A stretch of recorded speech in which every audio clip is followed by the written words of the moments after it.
Director क्या करता है कि उसकी कॉलर पकड़ लेता है, बोलता है ट्रायल को रोको जल्दी, और फिर वो बोलता है कि नहीं अब देर हो चुकी है, वो भूत। और फिर जो अपने डायरेक्टर होता है वो उसका जो हेलमेट है वो निकाल देता है, फिर उसकी हालत देख ही सकते हो आप कितनी बुरी हो चुकी है। फिर वो बोलता है कि एम्बुलेंस को कॉल करो जल्दी, और फिर हमें दिखाया जाता है ये सब सुनाते हुए अपने मेन कैरेक्टर को बोल रहा होता है ये सब मुझे पहले ही करना चाहिए था, वरना मेरी कंपनी बैंकरप्सी की तरह चली जाएगी। वो डायरेक्टर बोल रहा होता है कि इसकी वजह से मैंने मेरे एम्प्लॉय रिजाइन नहीं करे, इसलिए मैंने उसको कंट्रोल में लाने की भी कोशिश की। मैंने बहुत सारे पैसे दिए एक एक्सोसिस्ट को, और वो भी कुछ ऐसा एक्सोसिस्ट ढूंढ रहा था, वैसे सिक्योरिटी वगैरह सब चीज़ को मैंने ट्राई किया, लेकिन कुछ हो ही नहीं पा रहा था। और फिर अपना मेन करता ये कुछ टिपिकल मूवी का सीन नहीं लग रहा तुमको? और मास्टर जिंगलैंग ये ऐसा अजीब सा नाम, मतलब वो जो एक्सोसिस्ट को बुलाया था उसका नाम मास्टर जिंगलैंग था। और फिर अपना जो डायरेक्टर होता है वो भी बोलता है वाह तुम तो गैस करने में बहुत माहिर हो। वो जो झैंगनिंग था ना, एक नंबर का कमीना आदमी, वो साला उसने कुछ सर्कल बिरकल किया, जादू टोना किया, बाबू शोना किया, फिर भी कुछ असर नहीं हुआ। जब उसने मंत्र फूके तो पीछे से भूत आया और उसकी चड्डी फट गई। और क्या बोल सकते हो, वो वहाँ से भाग गया और उसके साथ हम भी भाग गए। और फिर मेरे होता है बहुत बुरा हुआ। और फिर वो जो होता है ना डायरेक्टर, वो बोल रहा होता है कि वैसे तो मैं एक्सोसिस्ट को ढूंढने जा रहा था, अनदर कोई मास्टर मिल जाए हमें तो बहुत अच्छा होगा, और मुझे किस्मत से आप मिल गए। और प्लीज़ प्लीज़ मेरी मदद करो, वरना मैं बैंकरप्ट हो जाऊंगा, मेरी बाल बीवी मतलब बीवी बच्चे सब रास्ते पे आ जाएंगे, मुझे छोड़ो मत, मेरे घर मेरा कार लोन सब चला जाएगा। और ये सब रो रहा होता है। फिर मैं अरे रुको भाई रुको, ठीक है पहले रोना बंद करो, मैं तुम्हारी मदद करता हूँ, लेकिन मेरा शेड्यूल बड़ा टाइट है, मैं फ्री नहीं हूँ। फिर वो जो होता है वो बोलता है हाँ मैं समझ गया, और credit card golden credit card आगे करता है और बोलता है इसमें 50,000 युआन है, अगर आप मदद कर पाए तो ये 50,000 हम थैंक यू के तौर पे दे सकते हैं। और फिर 50,000 का बात सुनते हो अपने मेन कैरेक्टर में बोल रहा होता है अरे बाप रे, ये एक्सोसिज्म का धंधा तो बड़ा प्रॉफिटेबल है, इतने सारे पैसे मिलेंगे, और हमारी जो वाइफ है उसकी भी स्ट्रेंथ बढ़ती रहेगी। और फिर वो जो डायरेक्टर होता है वो बोलता है मास्टर मिस्टर नीफेंग, अगर पैसे कम है तो मैं और ज़्यादा बढ़ा सकता हूँ, वैसे भी आपने मेरी लाइफ बचाई है तो मैं इतना तो कर ही सकता हूँ, 20,000 दे सकता हूँ, अगर आपका कंपनी का काम अच्छा गया और मेरा थोड़ा कंपनी का भला हो गया तो। और फिर मेन कैरेक्टर फटाक से वो गोल्डन कार्ड अपने जैकेट में डाल देता है और बोलता है अरे कोई जल्दबाजी नहीं है, पैसा वैसा मेंशन करने की कोई ज़रूरत नहीं है, ये सब तो छोटी बात है। तो मिस्टर जू को अगर इतनी जल्दबाजी है तो हम चलो आज रात ही उस भूत को देखते हैं, मेरे पास थोड़ा टाइम तो है वैसे, तो मैं तुम्हारी ये कर देता हूँ, वैसे भूलना मत कंपनी का एड्रेस भेजना और क्रेडिट कार्ड का पासवर्ड भी। और फिर वो बोलते हैं of course mister Nick Fan, आप तो मेरे लाइफ सेवर हो तो इतना तो है।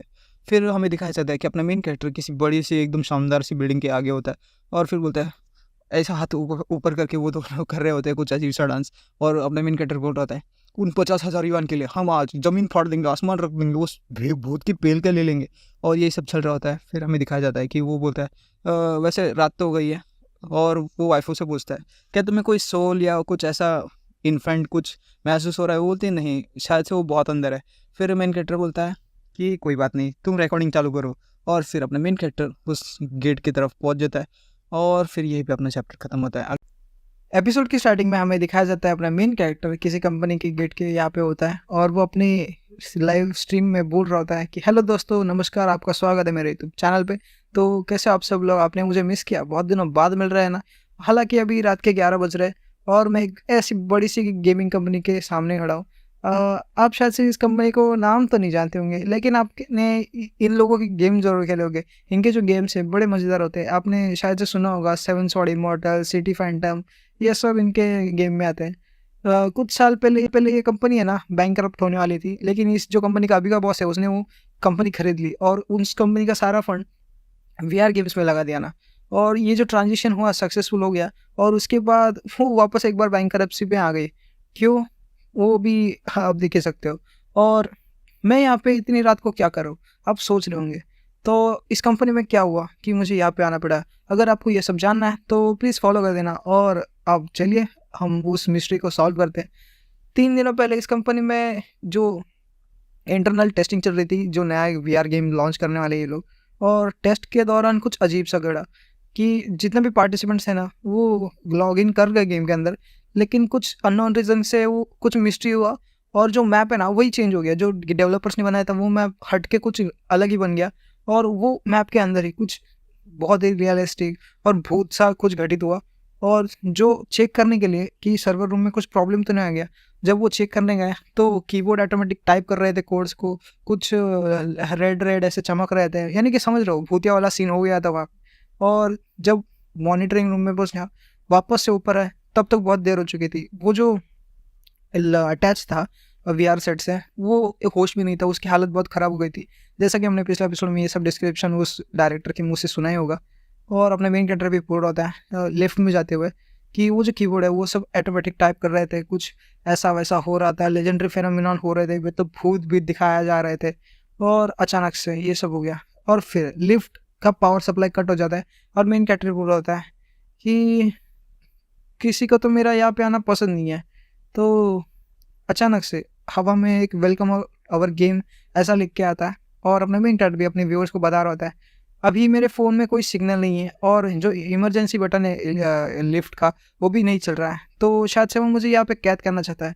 लेकिन उसे पता नहीं है मैं इतनी सी चीज़ से नहीं डरने वाला, और वो जो भी ऑर्गेनाइजेशन हो वो कुछ भी करे लेकिन मेरे पे वो नज़र नहीं रख सकते।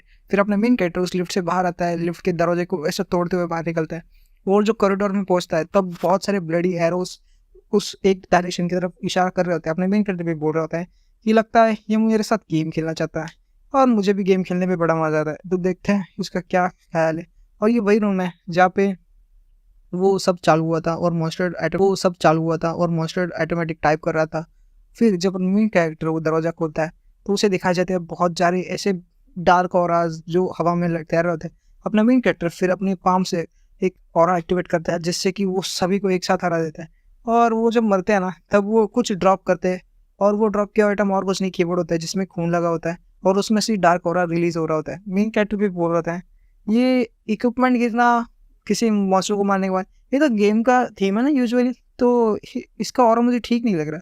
वाइफू भी उस सबको रिकॉर्ड कर रही होती है। फिर जो कंप्यूटर स्क्रीन्स थी वो अचानक किसी दरवाजे की तरफ पॉइंट कर रहे होते हैं। अपना मेन कैरेक्टर वाइफू से अपने मन में बोल रहा है लीनर क्या तुम उसकी एग्जैक्ट पोजीशन पता कर सकते हो। उसकी वाइफ भी बोल रहे थे अभी नहीं, क्योंकि उसका जो ऑरा है वो बहुत छोटा सा है, वो कहीं दूसरी दुनिया में या फिर किसी अनादर सी जगह पे छुपा हुआ है। फिर मेन कैरेक्टर भी बोल रहा है क्या तुम मुझे अपनी वीआर दुनिया में बुला रहे हो। फिर ये जो डिस्प्ले, अपना मेन कैरेक्टर भी वाइफू से मन में बोल रहा है डार्लिंग घबराने की कोई बात नहीं है, अगर मैं ट्रैप भी हो गया तो मैं कहीं से कहीं ना कहीं से बाहर निकल जाऊँगा, और वैसे भी तुम्हें कोई चिंता करने की बात नहीं है, मैं यहाँ पे ट्रैप बिल्कुल नहीं होने वाला। इसको कोई मेरा को हार्म करने का कोई इसका इरादा नहीं है भूत का। अगर इसको मुझे हार्म करना ही था तो वो लिफ्ट को बंद करके नहीं रखता, मेरे को उड़ा ही देता लिफ्ट को, ऐसा वगैरह कुछ करता। तो तुम टेंशन मत लो, और वाइफ भी समझ जाती है। फिर अपना मेन कैरेक्टर गेम की दुनिया में लॉगिन करता है और वो गेम के अंदर आने के बाद देख रहा होता है ये गेम तो बड़ी रियलिस्टिक है, मुझे सब रियल सा महसूस हो रहा है और मैं तो इस लेवल तक को अचीव करेंगे ह्यूमंस ये सोच भी नहीं सकता, ये ज़रूर सोल का काम है। और फिर मेन कैरेक्टर आसमान की तरफ देखते हुए बोल रहा है मैंने तुम्हारा चैलेंज एक्सेप्ट कर लिया है, अब अपने आप को दिखाओ। फिर अचानक से वो जो ब्लैक रिवर होती है वो टूटने लग जाती है और अपना मेन मैप में आने के बाद अपना मेन कैरेक्टर मन में सोच रहा होता है इस जगह को देख के ऐसा लग रहा है कि ये 10 साल पुरानी है, ऐसा ही कुछ थीम लग रहा है, लेकिन इन सब लोगों के चेहरे क्यों नहीं है, क्या ये मुझे डराने के लिए है या फिर ऐसा ही कुछ है। फिर अपने मेन कैरेक्टर का ध्यान खुद दोनों लोगों पे चला जाता है जो आपस में बात कर रहा होता है किसी केबिन में, और उनमें से एक बोल रहा होता है कि तुमने हमारी कंपनी को ज्वाइन करने का क्यों निर्णय लिया। फिर मेन कैरेक्टर भी उसकी तरफ जाता है और उस कांच के आर पार जा सकता था वो, सर भी अपने मेन कैरेक्टर मन में बोल रहा होता है। तो ऐसा लगता है कि भूत की तरह ट्रैवल करना तो मेरी वाइफ को तो मज़ा आता होगा, है ना, ये तो बड़ा अमेजिंग है। मैं इन दोनों के तो चेहरे देख सकता हूँ, शायद से इनमें से कोई एक प्रोटैगनिस्ट है और या फिर वो सोल जो मैं ढूंढ रहा हूँ। फिर वो दोनों की कन्वर्सेशन हमें दिखाई जाती है और वो एक बच्चा बोल रहा होता है मेरा सपना है, और अचानक से वो सब जगह क्रैश होने लगती है। अपना मेन कैरेक्टर भी घबराते हुए वाइफू से बोल रहा होता है वाइफू क्या हो रहा है, और ये सडनली गिरने क्यों लगा। वाइफू भी जो बाहर होती है वो सब देख पा रही होती है और वो रिकॉर्ड कर रही होती है, और उस उनमें से किसी एक पीसी पे वो कहानी दी जा रही होती है कि वो जो बॉस है वो बोल रहा होता है कि तुम ग्वैन वैन हो ना, तुम्हारा सपना है राइट, कि तुम अपने थॉट्स बताओ मुझे। फिर वो बच्चा बोल रहा होता है मुझे गेम खेलना बहुत पसंद है और जब से मैं बच्चा था मुझे गेम्स की दुनिया में ड्रीम वगैरह ऐसा आते थे और मुझे गेम बहुत ज़्यादा पसंद है, मुझे एडवेंचर गेम्स पजल गेम्स सब कुछ पसंद है। और आपकी जो कंपनी है वो वैसे टाइप की गेम बनाती है, इसलिए मैं आपकी कंपनी को ज्वाइन करना चाहता हूँ और आपकी कंपनी और मैं जो गेम बनाऊंगा वो एक अलग ही ऊंचाई पर लेने जाना चाहता हूँ। और फिर वो बॉस भी हाथ पटका देकर बोल रहा था सही कहा तुमने, मैं आज से तुमको हायर करता हूँ। और फिर वो उसको भी विश्वास नहीं होता, थैंक यू सर मैं आपको डिसपॉइंट नहीं करूँगा ऐसा वगैरह चल बोल रहा था। फिर वो जो बॉस है वो भी बोल रहा है मैंने तुम्हें देख लिया, टेस्ट कर लिया, तुम बड़े अच्छे हो और तुमने बहुत बड़ी यूनिवर्सिटी से बहुत बड़े अच्छे नंबर से पास किया है, तो तुम पैशनेट हो गेम के लिए, तो तुम अच्छा हमारा टीम मेंबर बन सकते हो। और जो कंपनी की पोजीशन है वो तो भी तुम्हें हाई मिल जाएगी अगले इसमें, अगर तुम अच्छा काम करो। ये वे उसको झूठी दिलासा दे रहा होता है, अपना मेन कैरेक्टर भी मन में बोल रहा होता है। अनदर क्लासिक प्लॉट जहाँ पे एम्प्लॉय को हायरर्स उनको स्लेव बनाते हैं अपनी कंपनी का। लगता है इस गुआन गेन के साथ भी यही हुआ था। और अगर मैं होता इसकी जगह पे तो मैं ये सब कभी ज्वाइन ही नहीं करता। सो मिस्टीरियस, ये सोल स्पिरिट आखिर मुझे दिखाना क्या चाहती है। फिर हम इस सीन शिफ्ट होता है और अपना मेन कैरेक्टर किसी और सीन में पहुंच जाता है, और जहाँ पे कोई बहुत सा पेपर का गट्ठा लेके वही बच्चे के पास चला जाता है, गुआन के पास, और उसको बोल रहा होता है कि क्या तुम मेरे ये सब काम कर दोगे। बॉस ने हमें उसको चेक करने के लिए आए। वो बच्चा भी उसको बोल रहा था पर ये सब तो तुमको करने के लिए बोला है ना, मैंने तो अभी तक अपना खुद का काम भी कंप्लीट नहीं किया। लेकिन वो उसको बहला फुसला के थोड़ी सी स्माइल ला के थोड़ा फ्रेंडली बन के उसको बोलता है कि तुम डिस्पॉइंट नहीं करोगे मुझे, सब तुम पे भरोसा करता है, तो तुम मेरा भी काम कर देना यार, मैं तुमको बाद में ट्रीट दे दूंगा। और वो उसकी ओपिनियन बिना सुनी वो सब पेपर वहीं पे रख देता है। वो भी सब पेपर को देखता है। अपना मेन कैरेक्टर बोल रहा था, अच्छा तो काम की जगह पे भी बुलिंग हो रही है। जा, अगर मैं इसकी जगह पे होता तो पता नहीं मैं क्या करता, लेकिन ऐसी जगह पे बिल्कुल नहीं रहता। लगता है ये डॉक्यूमेंट्स ही इसकी फेट लिखता है। फिर बहुत रात हो जाती है, वो वैन वहीं पे होता है जो वो वर्क कर रहा होता है, और वो अपने आप से बोल रहा होता है कि चलो ये काम ख़त्म करते हैं, फिर मेरी फर्स्ट गेम को लॉन्च करेंगे और देखते हैं कि मैं कैसे बनाता हूँ। पप्पा आप देखते रहना कि मैं आपको नीचे नहीं झुकने दूंगा, ऐसा बोल रहा होता है। फिर सुबह होती है और वो सब काम में वापस आते हैं, और वो सब उसका मजाक उड़ा रहे होते हैं। देखा तुमने, मैंने कहा था ना ये बंदा जीनियस है, ये अपने ब्रेन का पावर यूज़ करेगा और हमें आगे पहुँचाएगा। वो सब भी उसको पीठ पीछे हंस रहे होते हैं। फिर तभी अपना मेंटर भी बोल रहा था, ये गंदे लोग, आलसी लोग कह के, इनको काम तो नहीं करना, बस दूसरों की बुराइयां करो, जो इनका भी काम कर रहा है। ये कंपनी तो बैंकरप्ट होने के ही लायक थी। फिर बाहर से कोई आता है और बोल रहा था, क्या तुमने सुना, वो जो इन्वेस्टर्स है उन लोगों ने अपना पैसा खींच लिया। और ये सुनते अपने मेन कैरेक्टर हड़बड़ा से उठता है, मेन कैरेक्टर ने मतलब इस गेम का मेन कैरेक्टर, और बोल रहा था क्या तुमने क्या कहा। और ये आज का चैप्टर एंड होता है। इस एपिसोड की शुरुआत होती है वहाँ से जहाँ से पिछले एपिसोड खत्म हुआ था। जैसे कि हमने देखा था कि पिछले एपिसोड में जो वैन होता है वो उसकी टीम को खबर चलती है कि जो इन्वेस्टर है उसने पैसा खींच लिया। तो अगले दिन इस एपिसोड की स्टार्टिंग में हमें बताया जा रहा होता है कि वो जो बॉस है ना उसको समझा रहा होता है कि ऐसा क्यों हो गया वो सब। और बॉस बोल रहा होता है, जय ज्ञान मुझे समझ सकता है कि तुम्हें कैसा लग रहा है, लेकिन तुम्हें जो मार्केट है ना उसके डिमांड के हिसाब से गेम बनानी पड़ेगी, और तुम्हें कोई नया प्रोजेक्ट ज्वाइन करना पड़ेगा। मैं चाहे तो तुम्हें 50% सैलरी भी बढ़ा के देता हूँ, चलो इस बार तो जान दो। फिर अपना मेन कैरेक्टर बोल रहा होता है कि मुझे कोई बढ़ा के नहीं चाहिए, मुझे बस ये बताओ कि मेरी फिनिश की गेम कब फिनिश करोगे, मतलब बाहर पब्लिश करोगे। फिर बॉस भी बोल रहा होता है, ठीक है भाई ठीक है, मैं करता हूँ कुछ तुम्हारे लिए, और तुमने इतना एफर्ट डाला ही है तो मैं तुम्हें 1 महीना देता हूँ। और जैसा कि चल रहा है तुम अपने टीम मेंबर्स को लो, प्रोजेक्ट्स पे काम करो मोबाइल गेम्स के, और तुमने अगर उसको अकेले फिनिश कर दिया तो मैं तुम्हारे लिए इन्वेस्टर भी ढूंढ के लाऊंगा। फिर वो जो गावमैन है वो बोलते हुए जाता है कि तुम बस रुको, मैं डेफिनेटली उसको ख़त्म करूँगा, और अपनी कहे पे मुकरना मत बाद में। फिर बहुत ज़्यादा दिन रात मेहनत करते हुए वो गेम कंप्लीट कर रहा होता है। फिर उसके कलीग्स भी उसको बोल रहे होते हैं कि ये बंदा कितना कितना गंदा लग रहा है, ये इसमें से तो बदबू आ रही है, क्या ये नहाता नहीं है। फिर उसका दूसरा भी ऐसे चर्चा कर रहे होते हैं वो दोनों भी, और बोल रहे होते हैं कि ये तो ऑफिस में ही पड़ा रहता है। फिर वो जो बॉस है ना वो होता है जियाओ के मैन बोल के हुए, और वो बोल रहा होता है कि तुम्हारे लिए खुशखबर है, ये एक इन्वेस्टर तो मिल गया है मुझे जो तुम्हारी गेम खरीदने के लिए तैयार है। वो भी खुशी से बोलते हैं, क्या इतनी जल्दी।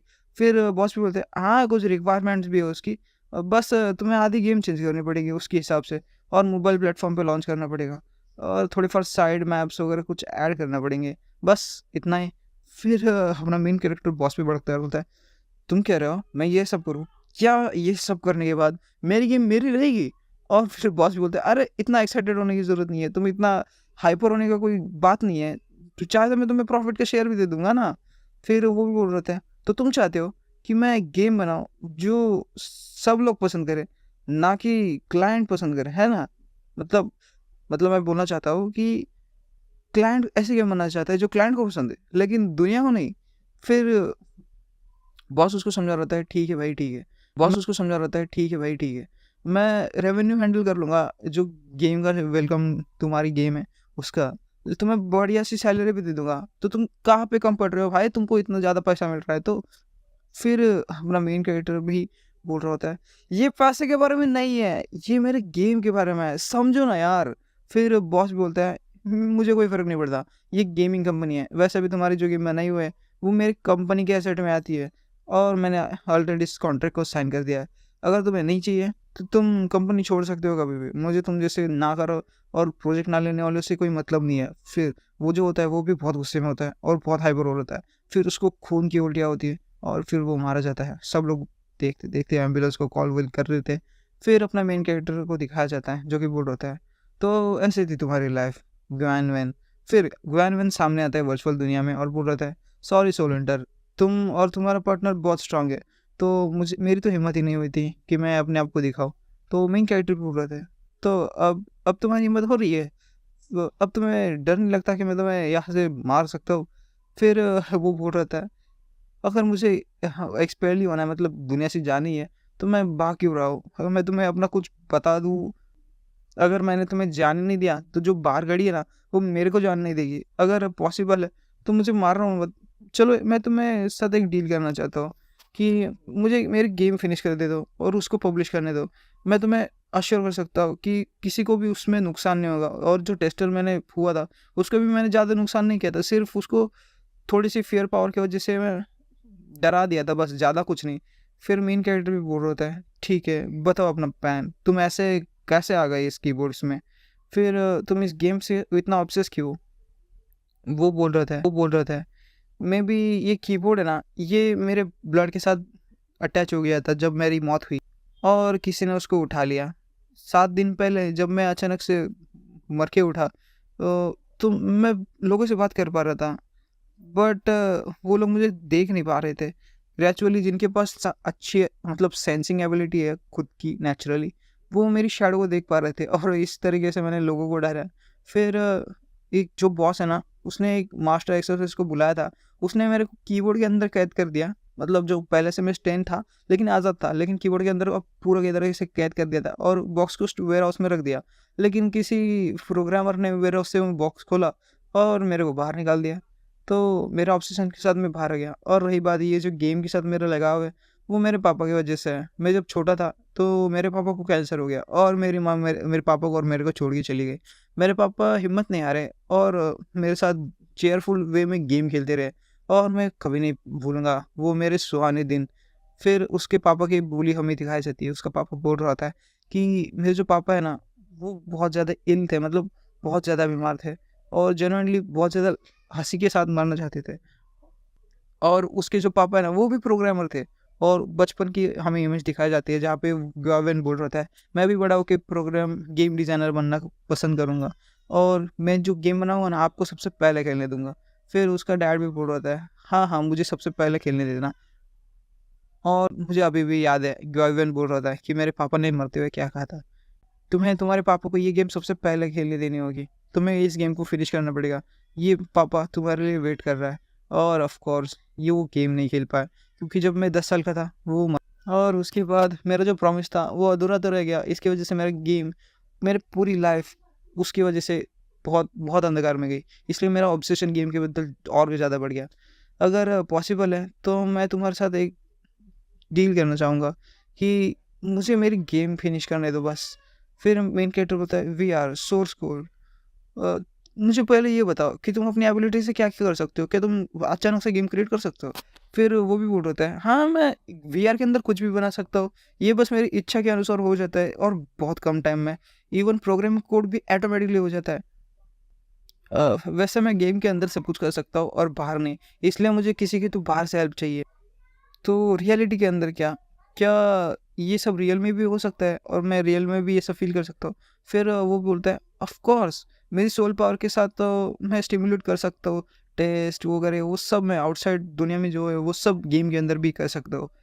और फिर मेन कैरेक्टर बोलता है, ये तो बहुत बढ़िया है। तुम मुझे पहले बाहर भेज दो, वरना मेरी वाइफ़ ज़रा इम्पेशेंट हो रही होगी। फिर तो वो उससे पूछ रहा है, क्या तुम रियलिटी में भी अपीयर हो सकते हो? वो बोलता है, हाँ, थोड़ा मुश्किल तो है, बहुत ज़्यादा सोल पावर कंज़्यूम होगी, लेकिन ये पॉसिबल है। फिर वो भी बाहर आ जाता है और फिर मेन कैरेक्टर बोलता है, हाँ, पता है, प्रोग्रामर लोगों का यही होता है, सोशल फ़ोबिया। फिर मेन कैरेक्टर बोल रहा होता है कि लाइव बंद करो वाइफ़ू। फिर वाइफ़ू बोलती है, तो क्या मैं इसे खा सकती हूँ?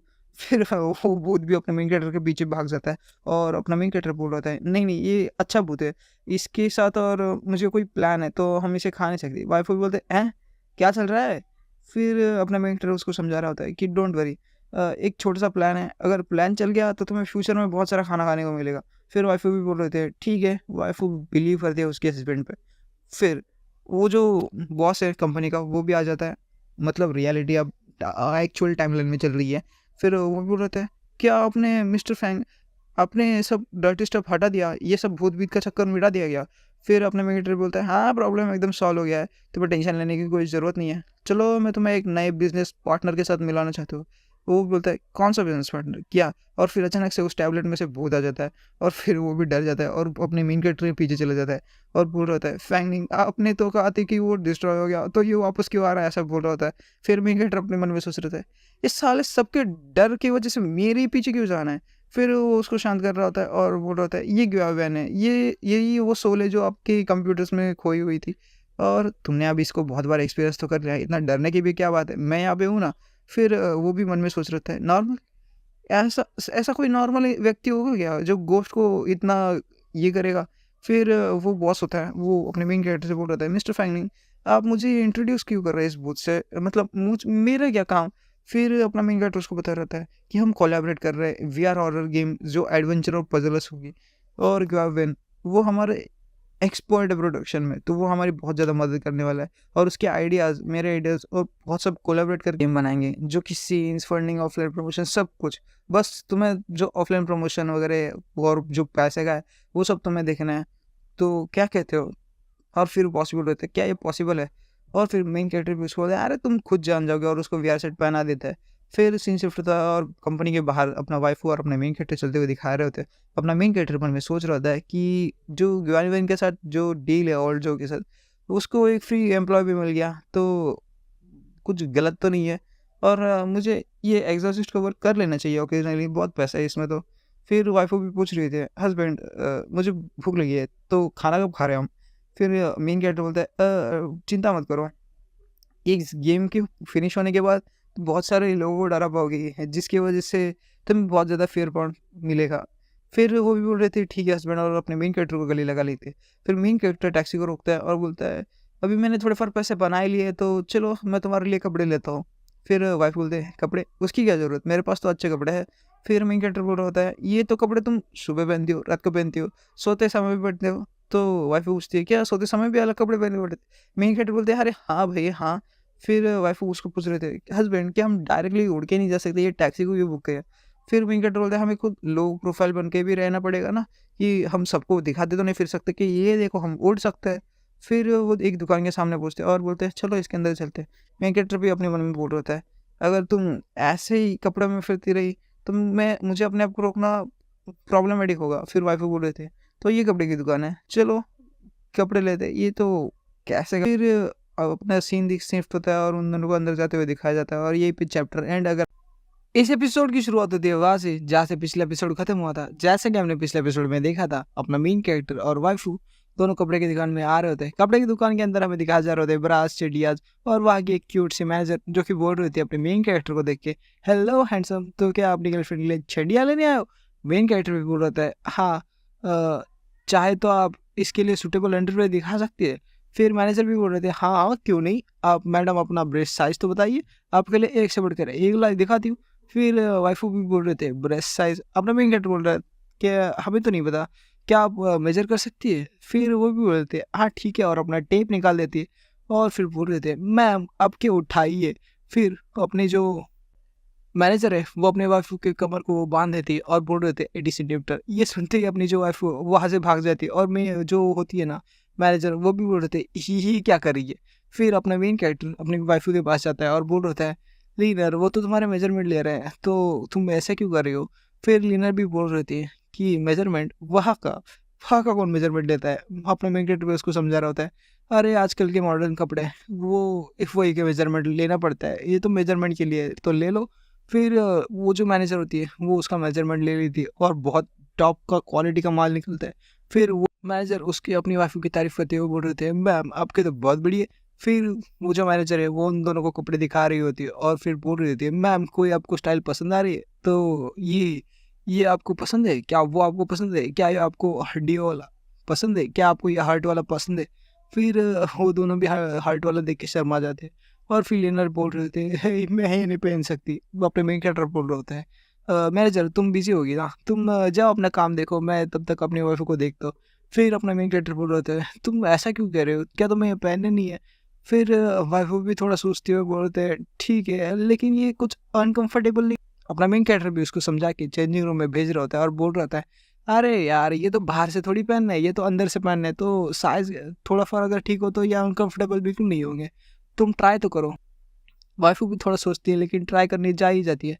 फिर बाहर अपना मेन कैरेक्टर मन में सोच रहा होता है मैं सोच रहा हूँ ये गुआवेन और वो भूत क्या कर रहे होंगे, क्या दोनों सही में होंगे। फिर हमें सीन दिखाया जाता है कंपनी के अंदर जहाँ पे पिछली बार अपना मेन कैरेक्टर उन दोनों को मैं सुलह कर रहा होता है। फिर वहाँ पे वो जो होता है वो बोल होता है मैं इसको कैसे रखूँ, और फिर मेन कैरेक्टर बोल रहा था क्यों नहीं यार ये तुम्हारे लिए फ्यूकट में गेम बना सकते हैं और तुम्हें इसको पैसे देने की भी ज़रूरत नहीं है। वो खुद भी उसको अप्रोच करता है। फिर वो जो डायरेक्टर होता है वो होता है पर कैसे मेन कैरेक्टर उसको खोपचे में लेके समझा रहा होता है कि देखो भाई तुमको वो फोकट में गेम बना के दे रहा है ना, वो सैलरी ले रहा है और तुम्हारे लिए तो भूत भगाने का भी काम करेगा, तो हुई ना ये तुम्हारे लिए बेनिफिटरी बात। फिर वो भी बोलते हैं अरे यार ये तो हो सकता है, और फिर दोनों हाथ मिला लेते हैं। फिर अब करंट सिनारियो में अंदर से आवाज आती है हस्बैंड क्या आप वहाँ पे है?" मेन कैरेक्टर बोलता है क्या हुआ क्या गलत है?" फिर वो जो अंदर जाते हैं तो अपनी वाइफ कपड़े पकड़ के बैठी हुई होती है और बोल रही होती है। अपना मेन कैरेक्टर बोलता है ये क्या है तुम ऐसे क्यों हो। फिर वो जो होती है वो बोलती है कि हस्बैंड इसको कैसे पहनते हैं। अपना मेन कैरेक्टर भी थोड़ा शर्माते हुए बोलता है तुम पहले आगे की तरफ मुड़ो, मैं तुम्हें सिखाता हूँ। फिर अपने मेन कैरेक्टर उसको बता रहा होता है इसको ऐसे लगाते हैं उसको वैसे लगाते हैं और बाकी सब भी ऐसे है तो तुम इसको वैसे ट्राई कर सकती हो। फिर अपना मेन कैरेक्टर बाहर निकलता है और बोल रहा होता है तुम यहीं पे रुको मैं तुम्हारे लिए कुछ जैकेट और सब देखो। फिर बाहर की तरफ अपना मेन कैरेक्टर सैंडल देख रहा होता है और कुछ ऊपर पहनने के लिए कपड़े। फिर वो मैनेजर को बुलाता है और बोल रहा होता है ये सेट मेरी गर्लफ्रेंड के लिए पैक कर दो। वो जो मैनेजर है वो भी बोल रही होती है ठीक है सर कोई प्रॉब्लम नहीं है। और फिर मेन कैरेक्टर बोल रहा था अरे यार लड़कियों की शॉपिंग बहुत थका देती है। फिर वो नीचे बैठ ही जाता है तभी उसको आवाज़ देती है कोई फैंग नहीं क्या ये तुम हो। यह आवाज़ मेन कैरेक्टर को थोड़ी जानी बचाने से लग रही होती है। जब अपना मेन कैरेक्टर ऊपर देखता है तो वहाँ पे एक सिल्वर हेयर वाला बंदा और उसके बाजू में कोई रेड बालों वाली बंदी होती है। और वो जो लड़का होता है वो बोल रहा होता है स्वीट हार्ट ये तुम्हारा कौन है।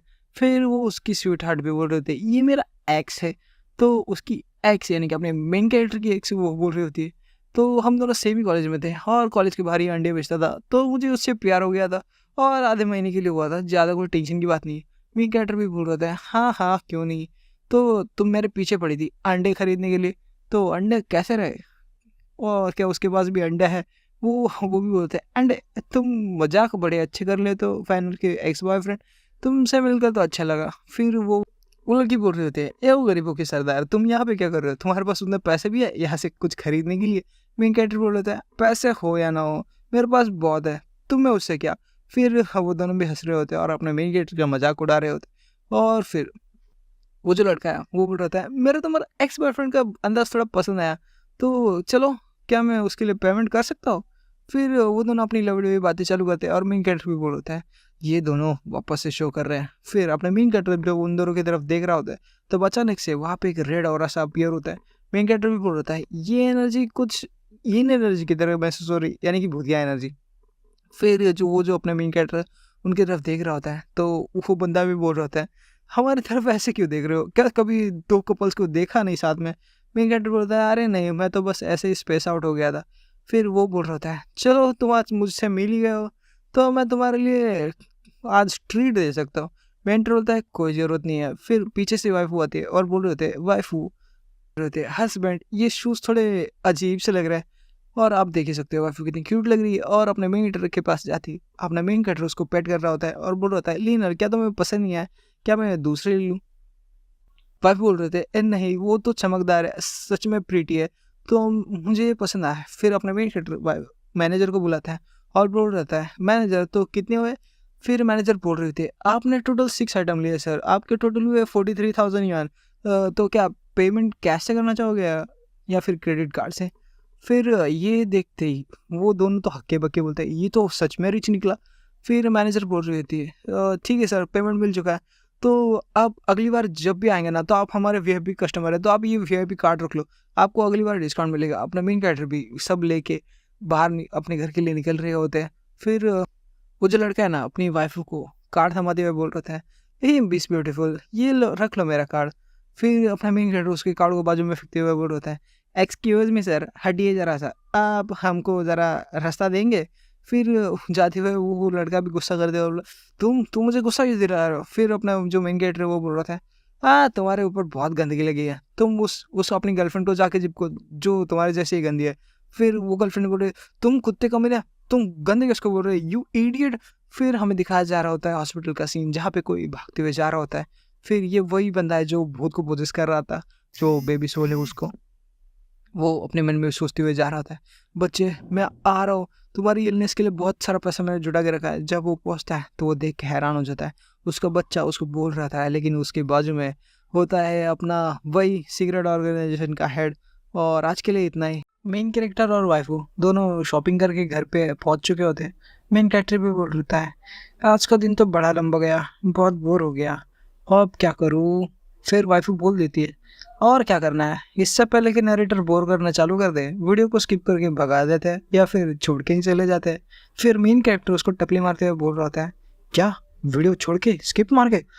कभी नहीं, ये हमारा नरेटर बहुत मेहनती है, अब हम ऐसा तो नहीं कर सकते ना, तो सब्सक्राइब करके तो जा ही सकते हैं अगर जाना है, अगर टाइम है तो पूरी देख ही लेते हैं, वैसे भी स्टोरी तो बढ़िया ही है। फिर मेन कैरेक्टर उसको बोल रहा होता है, क्या वो कपड़े ना वो बहुत एक्सपेंसिव है, उनको इस बार फाड़ मत देना, और क्या मैं तुम्हारे लिए वो क्लोजेट में रख दूँ? वाइफू बोल रहे थे, नहीं कोई ज़रूरत नहीं है, और अपने मैजिकल पावर से उड़ा रही होती है और बोल रही होती है, मैं तो इन्हें अपने हेयर पिन में रखूँगी, जब चाहे तब बदल भी सकती हूँ।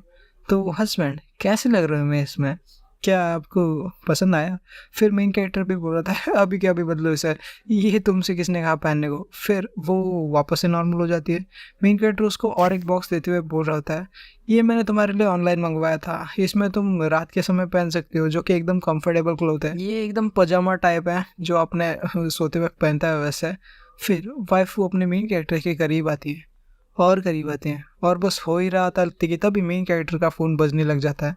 फिर मेन कैरेक्टर फ़ोन पे बोलता है, हेलो हेलो डायरेक्टर वैन, हाँ हाँ मैं फ्री हूँ फ्री हूँ।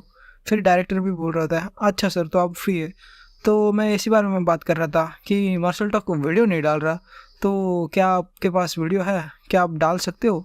अभी लोहा गर्म है तो हथौड़ा मार ही देते हैं। फिर मेन कैरेक्टर बोल रहा था, नो प्रॉब्लम, मैंने तो वीडियो बना के रखी है, वो बस थोड़ा सा काम था इसलिए बाकी थी।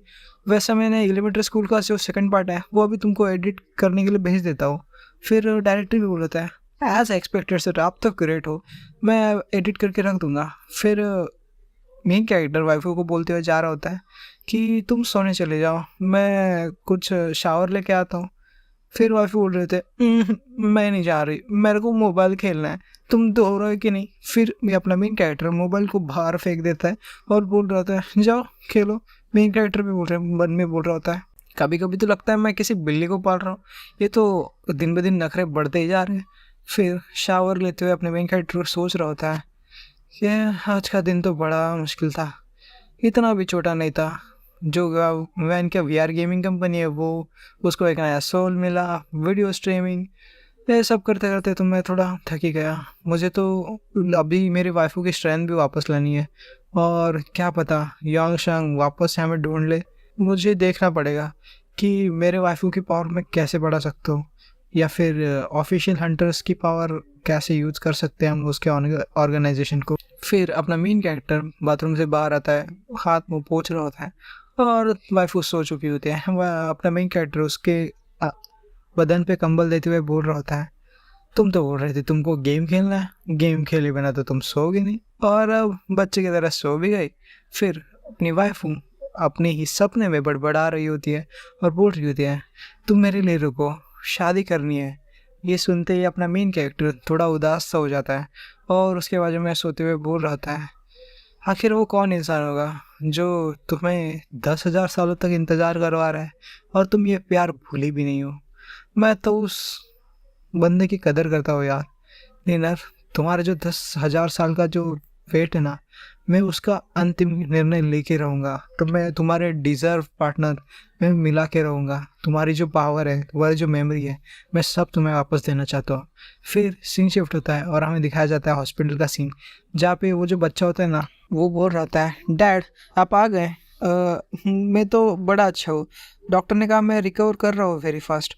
तो ये जो अंकल है वो बोल रहे थे कि आप इन्हें जानते हो और ये आपके अच्छे दोस्त हैं। फिर वो जो चैंग मिंग ने होता है, आप याद होगा, वो मिस्टीरियस ऑर्गेनाइजेशन का हेड होता है, उसका नीले वालों वाला। वो बोलता है मिस्टर चैंग आप यहाँ पे क्या कर रहे हो? और वो बोलता है कि ऐसा लगता है मिस्टर क्यू को हमारे यहाँ आना पसंद नहीं आया है ना। जो प्रीवियस हमारा कॉपरेशन था वो क्या ख़त्म हो गया?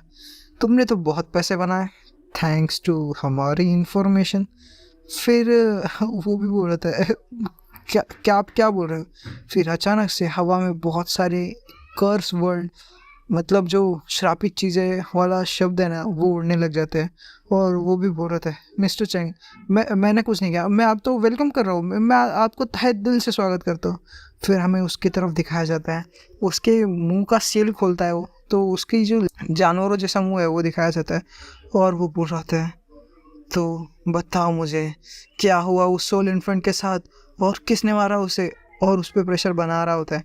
अब तभी जो मिस्टर डू होता है वो नीचे बैठ जाता है और बोल रहा है मुझे नहीं पता मिस्टर चैंग हमें छोड़ दीजिए प्लीज़।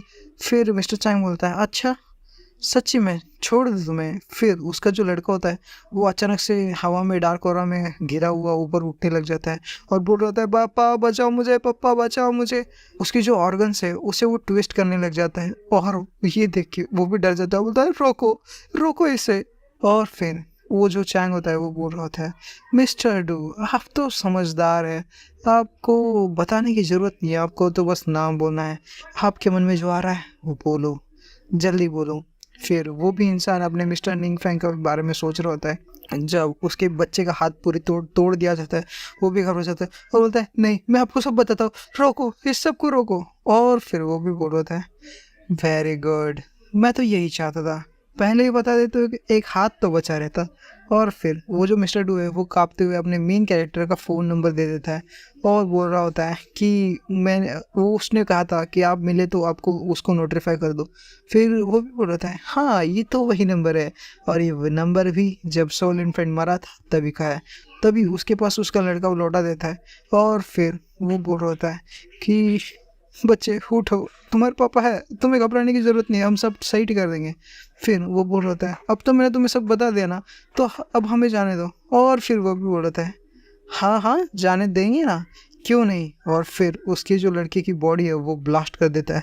ये देखती वो सदमे में पहुंच जाता है और वो दोनों हंसने लग जाते हैं। अरे यार मैं तो मजाक कर रहा था, तुम्हें इतना भी पता नहीं, विलन हमेशा ऐसा ही करते हैं। और फिर वो दोनों उसका मजाक उड़ा रहे होते हैं। फिर वो उन दोनों को मारने आता है और उसका भी खेल ख़त्म कर दिया जाता है।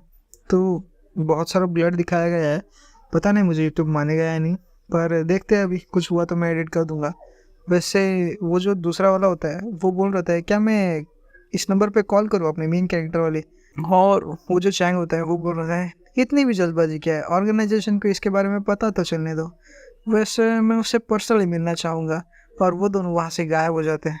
फिर नर्स आती है और बोलते हैं बच्चे दवाई का टाइम है, लेकिन जो अंदर देखती है वो देख के उसकी रूह कांप जाती है। फिर सीन शिफ्ट होता है अपने मेन कैरेक्टर पे, जो रात में भयानक से सपना दिखता है और हाफते हुए उठ जाता है। ये अचानक से दूसरा एक सपना, अभी तो सुबह के 7 ही बज रहे हैं, मुझे इतनी जब सुबह कौन कॉल कर रहा है। फिर कोई लड़की अपने मेन कैरेक्टर को कॉल कर रही होती और यही तक आज का चैप्टर ख़त्म होता है कि अपने मेन कैरेक्टर को रात को एक कॉल आई थी किसी लड़की की और वो उसकी एक्स होती है। फिर कहानी की शुरुआत हमें वो दिखाई जाती है 3 साल पहले से, जहाँ पे अपना मेन कैरेक्टर पैम्पलेट बांट रहा होता है, बोल रहा है अरे कोई एमपीएससी यूपीएससी दे रहा है क्या, मैं सबको पढ़ाऊँगा, एक एक की ट्यूशन ले सकता हूँ मैं, और ज़्यादा पैसा नहीं है, मतलब थोड़े पैसे में आप यूपीएससी क्रैक कर सकते हो, ऐसा वगैरह वो पैम्पलेट बांट रहा होता है। फिर वहाँ से 3 लड़कियाँ गुजर रही होती हैं, उनका ग्रुप में डिस्कशन चल रहा होता है, वाह वो लड़का कितना हैंडसम है, अपने मेन कैरेक्टर के बारे में बोल रहे होता है। अपने मेन कैरेक्टर को वो लोग सीनियर समझ रहे होते हैं उसी कॉलेज का, क्योंकि अपना मेन कैरेक्टर किसी कॉलेज के बाहर पैम्पलेट बांट रहा होता है। और उसके बीच वाली बोल रही होती है कि हे क्या तुम्हें वो पसंद आया? और वो अपने दोस्त को चिढ़ा रही होती है। फिर उसकी दोस्त जो सुंदर होती है वो बोल रहे थे, तुम हमेशा मेरी तरह ऐसे रूमर्स क्यों फैलाते हो मेरे? ये तुम्हें अजीब फील नहीं होता कुछ? और मुझे इतना बुली मत किया करो। और फिर वो लड़की भी अपनी मेन कैरेक्टर तरफ देखती है और शर्मा जाती है। फिर कुछ समय बाद का सीन दिखाया जाता है जहाँ पे अपना मेन कैरेक्टर और वो दो घूम रहे होते हैं वो लड़की। फिर पीछे से वही येलो बालों वाली बीच वाली लड़की आती है और वो कहे सुने पे जा रही होती है, क्या तुमने सुना? वो तो उसने तो कोई ग्रेजुएट ही नहीं हुआ है, वो तो स्कूल तक भी नहीं पढ़ा है और वो यूपीएससी की तैयारी की ट्यूशन लेता है। क्या? मैंने तो कभी ऐसा सोचा भी नहीं, क्योंकि वो पढ़ाता तो ठीक ठाक ही है। फिर वो येलो बालों वाली लड़की जाती है अपने मेन कैरेक्टर को एक तमाचा मारती है और उस लड़की को फिर करंट सीन दिखाया जाता है जहाँ पे वही लड़की यानी कि अपने मेन कैरेक्टर की एक्स दिखाई जाती है, जो कि उसके घर के नीचे आ चुकी होती है। और अपना मेन कैरेक्टर भी टैक्सी लेके आ जाता है। उसको देख के वो उसकी थोड़ी ब्लश मारती है और वो फटाक से अपने मेन कैरेक्टर तरफ दौड़ के जाती है और बोल रही थी, फाइनली तुम आए गए। लेकिन अपनी वाइफू भी उसी टैक्सी से आती उतरती है और उन दोनों को ऐसा स्टेयर देते हुए उन दोनों को बाजू कर देती है और बोल रही होती है, मेरे पति से दूर रहो, हाथ भी मत लगाना। और वो भी बोल रहे थे, हाँ मैं भूलती गई थी, अब तुम शादीशुदा हो। फिर अपने मेन कैरेक्टर बोल रहा होता है, इतना भी क्या प्रॉब्लम है? वैसे तुमने मुझे इतनी सुबह कॉल क्यों किया कि तुम मुझे यहाँ पे बुला रही हो? क्या तुम्हारे साथ कुछ हुआ है? वो बता रही होते हैं, बहुत भयानक हादसा हुआ है, कुछ कुछ गलत है मेरे बॉयफ्रेंड के साथ। और तुम बोले थे ना कि हमारे ऊपर कोई ऐसा काला जादू वगैरह या फिर कोई अनक्लीन सी चीज़ है। तो कल रात हम सो रहे थे तो पता नहीं कैसे नोचने की आवाज़ आ रही थी बाहर से, मुझे लगा कोई बिल्ली वगैरह होगी, तो मैंने तुम्हें बुला लिया। और फिर वो सब घटना सुनने के बाद अपना मेन कैरेक्टर पूछता है, क्या वो अंदर है? क्या मैं उसे देख सकता हूँ? वो बोल रही थी, हाँ हाँ वो बेडरूम में है, चलो वो सेकंड फ्लोर में है, मैं तुम्हें लेके जाती हूँ। अपने मेन कैरेक्टर बोल रहता है तुमने पुलिस को या फिर एम्बुलेंस को कॉल क्यों नहीं किया? फिर अगर ऐसा कुछ है तो वो अथॉरिटीज़ तुम्हारी मदद कर देती। वो बोलती है, क्या पुलिस हमारे ऊपर विश्वास करेगी कि बिल्ली ने वगैरह ऐसी सुपर नेचुरल थिंग्स के ऊपर, जो भूतिया वगैरह कहानी के ऊपर? हर लोग फ्रेडी जैसे तो नहीं होते सीआईडी वाले। फिर अपना मेन कैरेक्टर बोल रहा था, अरे नहीं यार, अथॉरिटी के पास भी ऐसा स्पेशल डिपार्टमेंट है जो ये सब चीज़ों को हैंडल करता है, उनके डिपार्टमेंट का नाम है सोल हंटर्स का। फिर वो भी बोल रहे थे, सोल हंटर्स? और अपने मेन कैरेक्टर बोलता है, हाँ मुझे भी इनके बारे में अभी हाल ही में पता चला है। जब मेन कैरेक्टर उसकी तरफ देखता है तो वो भी हैरान होता है, क्योंकि वो जो डार्क हो रहा होता है वो और भी ज़्यादा बढ़ जाता है। और बोल रहा होता है, ये ज़रूर से कोई काली शक्ति है और पिछली बार से मुझे ज़्यादा स्ट्रॉन्गर लग रही है। और वो भी बोल रहा था, बचाओ मुझे, बचाओ मुझे। और अचानक से उसके आंग में आ जाता है और वो अपने आप गला पकड़ लेता है और वो बोल रहा है, कोई मुझे बचाओ, ये क्या हो रहा है मेरे साथ? ये मैं अपने आप का गला क्यों दबा रहा हूँ? ऐसा वो चिल्ला रहा होता है। फिर अपने मेन कैरेक्टर दौड़ते हुए जाता है और उसको बोलता है, चैन कुली की मेन कुली, निकल जा इसके अंदर से छिपकली, और उसको एक चमाटा मार देता है। फिर जब वो होश में आता है थोड़ा सा, मतलब उसको जोर से मार देता है और वो काला हो रहा थोड़ा सा गायब हो जाता है। और मेन कैरेक्टर होता है, सॉरी यार, ज़रा ज़्यादा ही ज़ोर से कंट्रोल नहीं हुआ मेरी पावर मेरे से। फिर वो लड़की भी उसके बॉयफ्रेंड को चिपकते थे, बोलते तुम कैसे हो, क्या तुम्हें लगा क्या, ऐसा वर्क कर रही होती है। फिर अपने मेन कैरेक्टर बोल रहा था, अरे चिंता करने की कोई बात नहीं है, मैंने सोल एनर्जी उसके बॉडी में जितनी भी थी वो सब गायब कर दी है मेरे एक ही चमट से। वैसे वो तो कुछ देर में रिकवर हो जाएगा और शायद से मुझे थैंक यू भी बोलने लग जाए। और फिर जैसा अपने मेन कैरेक्टर बोलता है वो होश में आ जाता है और बोल रहे थे, अब मुझे अच्छा लग रहा है, थैंक यू मिस्टर निंगफैंग। और अपने विंग के पैर पकड़ लेता है, बोलता है तुम नहीं होते तो मेरा क्या होता है, ऐसा वो चल रहा होता है सीन। फिर अपना विंग बोलता है, अरे ये तो छोटी सी बात है, बस छोटी सी सोल एनर्जी छोड़ देती है उसने तुम्हारे बॉडी में। फिर वो बोल रहा होता है, प्लीज़ तुमने मुझे बचाया वगैरह, ऐसा विनती कर रहा होता है। फिर अपने विंग होता है, सच सच बताओ आखिर कल रात को हुआ क्या था? फिर वो बताता है, कल रात को ठीक 12 बजे ऐसा हुआ था ना कि वो तो जैसी, मतलब गहरी रात थी, वुल्फ वगैरह चिल्ला रहे थे और जब मैं सोने ही लगा था तो बाहर से नोचने की आवाज़ आ रही थी करके, मुझे लगा कोई बिल्ली है। फिर मैं थोड़ा सोने का ट्राई किया लेकिन आवाज़ बढ़ती ही गई और हमारे दरवाजे पे बहुत ज़ोर से आवाज़ आ रही थी, लेकिन आवाज़ बढ़ती ही गई। फिर मेरी बीवी यानी उसकी जो गर्लफ्रेंड होती है वो भी उठते हैं, ये कौन है यार इतनी रात को, तुम देखो ना हनी। फिर उसका हनी यानी वो बॉयफ्रेंड भी उठ जाता है और बोलता है कि यार कौन इतनी रात को परेशान कर रहा है, ये बिल्ली को भी आज ही का दिन मिला, इतना अच्छा सपने में था। और जब मैं उस दरवाजे के पास गया तो ये दरवाज़ा ओपन नहीं हो रहा था। फिर मैंने जो और ज़ोर लगा लेकिन हो नहीं रहा था। तभी वो उसकी गर्लफ्रेंड बोलती है उसको कि शायद से लॉक हो गया होगा, जैम हो गया होगा, जरा अंदर से, मतलब जो फट रहती है ना नीचे, उस पे से झाँक के देख, शायद से तुम्हें कुछ दिख जाए। फिर जब वो नीचे देखता है तो रेड कलर का हो रहा होता है, और जब वो उसने यानी कि वो बता रहा होता है, जब मैंने नीचे झुका तो मुझे दिखा, और अपने बेटा क्या दिखा तुम्हें? फिर वो बोलता है मैं इस चमकीली आंखें दिखी और कुछ अजीब सी बॉडी, बड़े बड़े नाखून, और ऐसा करते हुए कुछ देखा उसने। फिर अपना मेन कैरेक्टर बोल रहा होता है कि सही से बताओ भाई, तुमने वही दिखा? फिर वो बोल रहे थे हाँ, अरे यार मैंने वही देखा, मैं अपने आप को कंट्रोल नहीं कर पाया और तभी से मेरे साथ ऐसा कुछ हो रहा है। जब जब तक तुमने मुझे झापड़ नहीं मारा तब तक मेरे साथ कुछ अजीब सा हो रहा था। फिर उसकी गर्लफ्रेंड भी बोल रहे थे हाँ, वो कल रात से बेड पे ऐसा ही पड़ा है और कुछ रिस्पॉन्स नहीं कर रहा था, और मेरी तो हिम्मत ही नहीं हो रही थी। मैंने सब लाइट बीट चालू करने का ट्राई किया लेकिन शायद से पावर कट हो गया था, और मैं पूरी रात जी हाँ मतलब जगी रही, और तुम्हें सुबह वही कॉल किया जब कॉल चालू हो गया। फिर अपने मेंटर होता है क्या तुम्हारे साथ कुछ ऐसा अजीब सा हुआ है पिछले इन दिनों, कुछ ऐसा जो तुम्हें सस्पिशियस लगे? फिर वो बोलता है नहीं, हमारे साथ ऐसा स्पेशल तो कुछ नहीं हुआ है ना। और फिर वो गर्लफ्रेंड भी थोड़ी उसको कुछ छुपा रही होती है। वो बोलते नहीं नहीं हुआ हमारे साथ, ऐसा रिएक्शन देती है। फिर मेंटर बोलता है अच्छा तो तुम कुछ छुपा रहे हो, अगर तुम्हें छुपा नहीं है तो मैं भी तुम्हें सच-सच बता देता हूँ, मैं तुम्हारी कोई मदद नहीं कर सकता और मैं जा रहा हूँ। और वो निकलने लगता है और फिर वो लड़का भी बोलता है मिस्टर निकफैंग रुकिए, मैं तुम्हें सच बताता हूँ। फिर वो बोलते हैं चलो उन्हें बताते हैं। फिर उसकी गर्लफ्रेंड उसको बोल रही होती है, मतलब उसकी अपने मेन कैरेक्टर की एक्स उसकी गर्लफ्रेंड अपने मेन कैरेक्टर को बोल रही होती है कि मुझे लगता तो है लेकिन ये वो स्ट्रॉन्ग बिजनेस की वजह से होगा, मतलब स्ट्रॉन्ग ब्रदर्स बिजनेस, यानी कि उनका कोई एंटीक्यू शॉप है। फिर अपना मेन कैरेक्टर बोलता है ही कौन सा बिजनेस है भाई? वो बोलती है हमारा तो एक बिजनेस है जो ट्रांसपोर्ट चैनल का है, एंटीक्यू मतलब जो होते हैं ना चाइना में, ऐसे बहुत सारे एंटीक्यूज होते हैं जो ट्रांसपोर्ट वगैरह होते हैं, उनकी वैल्यू बहुत होती है, ऐसा समझ लो। और बोलते हैं मैं उन्हीं का स्मगलिंग करती हूँ ऐसा वगैरह। फिर अपने मेन कैरेक्टर बोलता है नो वंडर तुम पुलिस के पास नहीं गई, क्योंकि तुम्हें जेल होनी चाहिए थी, है ना? फिर वो बोल रहा होता है चलो मैं तुम्हें दिखाता हूँ। फिर वो किसी खुफिया जगह जाते हैं उनकी बेसमेंट में। फिर वो बोलता है जब मैं दूसरे दिन आया तो मेरे एक पुराने कस्टमर ने मुझे एक रिंग दी, मुझे तो शक है उस पे। और फिर वो एक बुक खींचता है और एक सीक्रेट कंपार्टमेंट दिखाया जाता है जहाँ पे बहुत सारे कैप्सूल्स वगैरह होते हैं, और वो एक जगह पे पहुँचते हैं जहाँ पे रिंग होती है, और बोलता है ये यही वो रिंग है। जब मैंने इसे हाथ में पाया तो मुझे कुछ अजीब सा लगा और दर्द होने लगा था मेरे सीने में, इसलिए मैंने उसको डस्टबिन में फेंक दिया घर के बाहर। लेकिन जब कुछ समय बाद में घर पे आया तब वो मेरे बिस्तर पे पड़ी थी, पता नहीं कैसे, और किसी ने लाया भी नहीं था और ये अचानक से हुआ था। तो यही सब हुआ था हमारे साथ, और वो उसको फुटेज दिखा रहा होता है। फिर मेन वो जो होता है ना वो बोलता है ये तो दरवाजे खोलने की सही टेक्निक है, लेकिन दरवाजे तो खुले ही नहीं थे। उस अकॉर्डिंग टू वो जो होता है ना, जो आर्टिफैक्ट वाला, उसके हिसाब से बताओ तो ये जियांग किंगडम का है, यानी कि अपनी प्रिंसेस है ना उसके किंगडम से। फिर मेन क्या होता है क्या ये आर्टिफैक्ट जियांग किंगडम से है? फिर वो बोल रहा होता है हाँ, अगर तुम्हें हमारा जो केस है सॉल्व कर दिया तो मैं ये आपको दे सकता हूँ रिंग।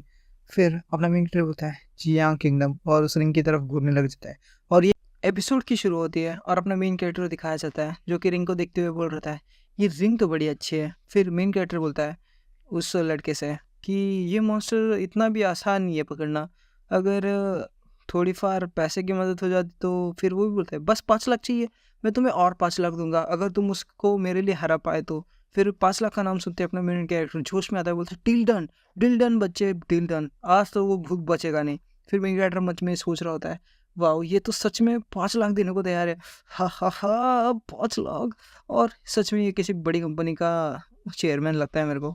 फिर मेन कैरेक्टर बोलता है कि तुम लोग कहीं पे जाके छुप जाओ, और वो छुपा हुआ है इसलिए तुम्हें कहीं पे बाहर आज की रात गुजारनी पड़ेगी, मतलब दूसरे कहीं पे मूव हो जाओ तुम, तुम्हारे पास तो घर होंगे ही। फिर बोलते हैं हाँ हाँ घर तो है, कोई प्रॉब्लम नहीं है बाहर जाने में, लेकिन दिक्कत यही है कि अगर उसने मेरे को फॉलो कर दिया था ये घर छोड़ के। फिर मेन कैरेक्टर बोलता है टेंशन मत लो तुम, मैंने सब चेक कर लिया है कि तुम्हारे ऊपर अब कोई भी सोल मार्क नहीं है या फिर कोई थोड़ी फिर सोल पावर नहीं है, तो तुम जा सकते हो। वैसे भी ये रिंग मेरे हाथ में है और उसकी जो करंट ताकत है वो इतनी भी ज़्यादा नहीं है, तो वो इस ऑब्जेक्ट को ज़्यादा दूर तक नहीं पहुंच सकता। ये सुनते ही वो फटाक से बैग पैक करता है और उस गर्लफ्रेंड को खींचते हुए बाहर चला जाता है और बोल रहा होता है थैंक यू फ्रेंडिंग, और हमें याद रखना। बस वो अपना मेन कैरेक्टर भी बोलता है हाँ हाँ याद रखूंगा, क्यों नहीं रखूंगा, वैसे तुम भी याद रखना मेरे 5 लाख प्रिपेयर करते रहना एक्स्ट्रा वाले फिर मेन कैरेक्टर रिलैक्स होकर बैठ जाता है और वाइफू से बोल रहा था वाइफू क्या तुम देख सकते हो वो कहाँ पे छुपा हुआ है, अगर हम उसे डायरेक्टली पकड़ पाते तो अच्छा होता। वाइफ़ू भी बोल रही होती है, हाँ, वो घर में ही है, कहीं पे बड़ा बड़ी तगड़ी जगह पे छुपा हुआ है। वैसे मेरे उसको ऑरा तो महसूस हो रहा है, लेकिन कहाँ से आ रहा है पता नहीं चल रहा, एग्ज़ैक्ट पोज़ीशन नहीं समझ रही। फिर वो मेन कैरेक्टर बोलता है, लगता है हमें उसको खुद से बाहर निकलने तक वेट करना पड़ेगा। वैसे ये रिंग लो और देखो तो, उसने तो मेंशन किया था कि ये तुम्हारे ज़माने की है, तुम्हारे किंगडम से ऊपर से। क्या तुम इसे पहचान पा रही हो? वाइफ़ू भी उसको ध्यान से देखती है और बोल रही थी, देखी-देखी सी तो लग रही है, लेकिन कहाँ देखी याद नहीं आ रहा। फिर मेन कैरेक्टर बोलता है, हाँ, ठीक है, मैं तो वैसे भी कुछ एक्सपेक्ट नहीं कर रहा था। वैसे भी तुम्हारे मेमोरी में लाने का पूरा ट्राई करूँगा और मैं ये प्रॉमिस करता हूँ। वाइफ़ भी बोल रही थी, थैंक यू मेरे हस्बैंड। फिर मेन कैरेक्टर उस रिंग को लेके बोल रहा था, ये रिंग शायद से वो जो भूत है उसका अटैचमेंट ऑब्जेक्ट है, तो क्या हम इसे तोड़ नहीं सकते? वो भी बोल रहे थे, फ़ोर्सफुली किसी ऐसे ऑब्जेक्ट को तोड़ना पॉसिबल नहीं है जो कि एक सोल बाइंड हो, और सोल बाइंड को सिर्फ़ आप मतलब उसकी सोल निकाल सकते हो या फिर उसकी पावर्स अलग से कर सकते हो, लेकिन उसको तोड़ नहीं सकते परमानेंटली। फिर वो बोल रहे थे, ऐसे सोल स्पिरिट ज़्यादा दूर नहीं रह सकते अपनी मीडियम से, यानी कि इस रिंग से, तो वो इसी घर में है, तो आप टेंशन मत लो। हमें बस रात होने का इंतज़ार करना है, जब काली शक्तियाँ अपनी चरम सीमा पे होगी और भूतों का कनेक्शन ज़्यादा होगा इस मीडियम के द्वारा, फिर हम इस जो रिंग है ना, उसका पावर सेंस करके मैं उसका पता लगा सकती हूँ। फिर मेन कैरेक्टर बोलता है, फिर तो हमें उसे ढूँढने की भी ज़रूरत नहीं, हमें तो बस बैठ के देखना है और उसे मरते हुए देखना है, क्योंकि वो अटैक तो करेगा ही हम पे। फिर वाइफ़ बोलते हैं, हाँ, हाँ, तुम सही समझे। फिर रात का सीन दिखाया जाता है, अपना मेन कैरेक्टर एकदम खिड़की में बैठा हुआ होता है और ऐसे शांत सा भूत बन के सब लाइट बिट बंद करे। फिर पीछे से वाइफ़ आती है और सब लाइट चालू कर देते हैं। फिर मेन कैरेक्टर बोलता है, शिट यार, सारे मूड का खराब कर दिया, सारे मूड की लंका लगा दी। वैसे वाइफ़ बोल रहे थे, ये क्या तुम अजीब सी हरकतें कर रहे हो हस्बैंड, ऐसे सेटिंग पोजीशन में है, ऊपर से लाइट बिट सब ऑफ है, लाइट है तो क्यों बंद के रखे हो? फिर मेन कैरेक्टर बोलता है, अरे यार, मैं तो माहौल बना रहा था, मज़ा कैसे आएगा, अगर ये सब करना ही है तो थोड़ा माहौल में हो जाए। मैं तो वो उस भूत के लिए राह देख रहा था। फिर अचानक से अपने मेन कैरेक्टर को कुछ महसूस होता है और फिर अचानक से सब लाइट चली जाती है और मेन कैरेक्टर बोल रहा होता है, ये लाइट क्यों चली गई? फिर वाइफ़ू बोलती है, ये इस बार मैंने नहीं किया, इस बार मैंने लाइट को हाथ भी नहीं लगाया। फिर पीछे से कुछ काला औरा जाता है और मेन कैरेक्टर उस काले औरा को महसूस करता है। जब अपना मेन कैरेक्टर खिड़की खोल देता है और देख रहा होता है आस-पास, तो उसे वो काला औरा नहीं दिखता। फिर वो जो वाइफ़ू को है ना, वो कैमरा पकड़ा देता है और बोलता है, वाइफ़ शूटिंग चालू करो। फिर अपने मेन कैरेक्टर बोलता है, मैं द हीरो द सुपरस्टार और भूत पकड़ने का शहंशाह आ चुका हूँ एक और नए एपिसोड के साथ। तो आज के इस एपिसोड में मैं एक क्लाइंट के पास हूँ, जहाँ के जिसके घर पे भूत ने कब्जा कर रखा है और वो भूत इस रिंग से कनेक्ट होता है। फिर चलो देखते हैं, आज मैं पूरी रात इसी भूतिया हवेली में गुजारने वाला हूँ। तो अगर आपको जानना है इस भूतिया हवेली में क्या-क्या होता है, तो ध्यान से बने रहिएगा, सतर्क रहिएगा और इस विला के आस-पास ना भटकिएगा। ऐसा कर रहा होता है, उनको डरा रहा होता है, थोड़े बहुत भी उसका मारा होता है। फिर अपना मेन कैरेक्टर नज़र आती है उस दरवाजे के ऊपर और उसके नीचे वाली रेड लाइट पे ऊपर, और फिर मेन कैरेक्टर अपने मन में बोल रहा था, ये वही रेड लाइट है जो उस आदमी ने बताई थी, मतलब उसके एक्स के बॉयफ्रेंड ने। फिर मेन कैरेक्टर बोलता है, ये सब तो सेम हो रहा है जैसा कि हमने किया था। फिर वो अपने ऑडियंस को बताता है, अगर ये वीडियो आई तो समझ लेना मैं सर्वाइव कर गया और मुझे सुपर चैट दे देना। फिर मेन कैरेक्टर उस दरवाजे के पास जाता है और बोलता है, ये तो बिल्कुल सेम टू सेम वैसा हो रहा है जैसा उस बॉयफ्रेंड ने कहा था कि ये दरवाज़ा खुल नहीं रहा, तो अब मुझे बस झाँक के देखना है और वो टेरिफाइंग आइज़ दिखेंगी, लेकिन उसे कोई दिखता ही नहीं है।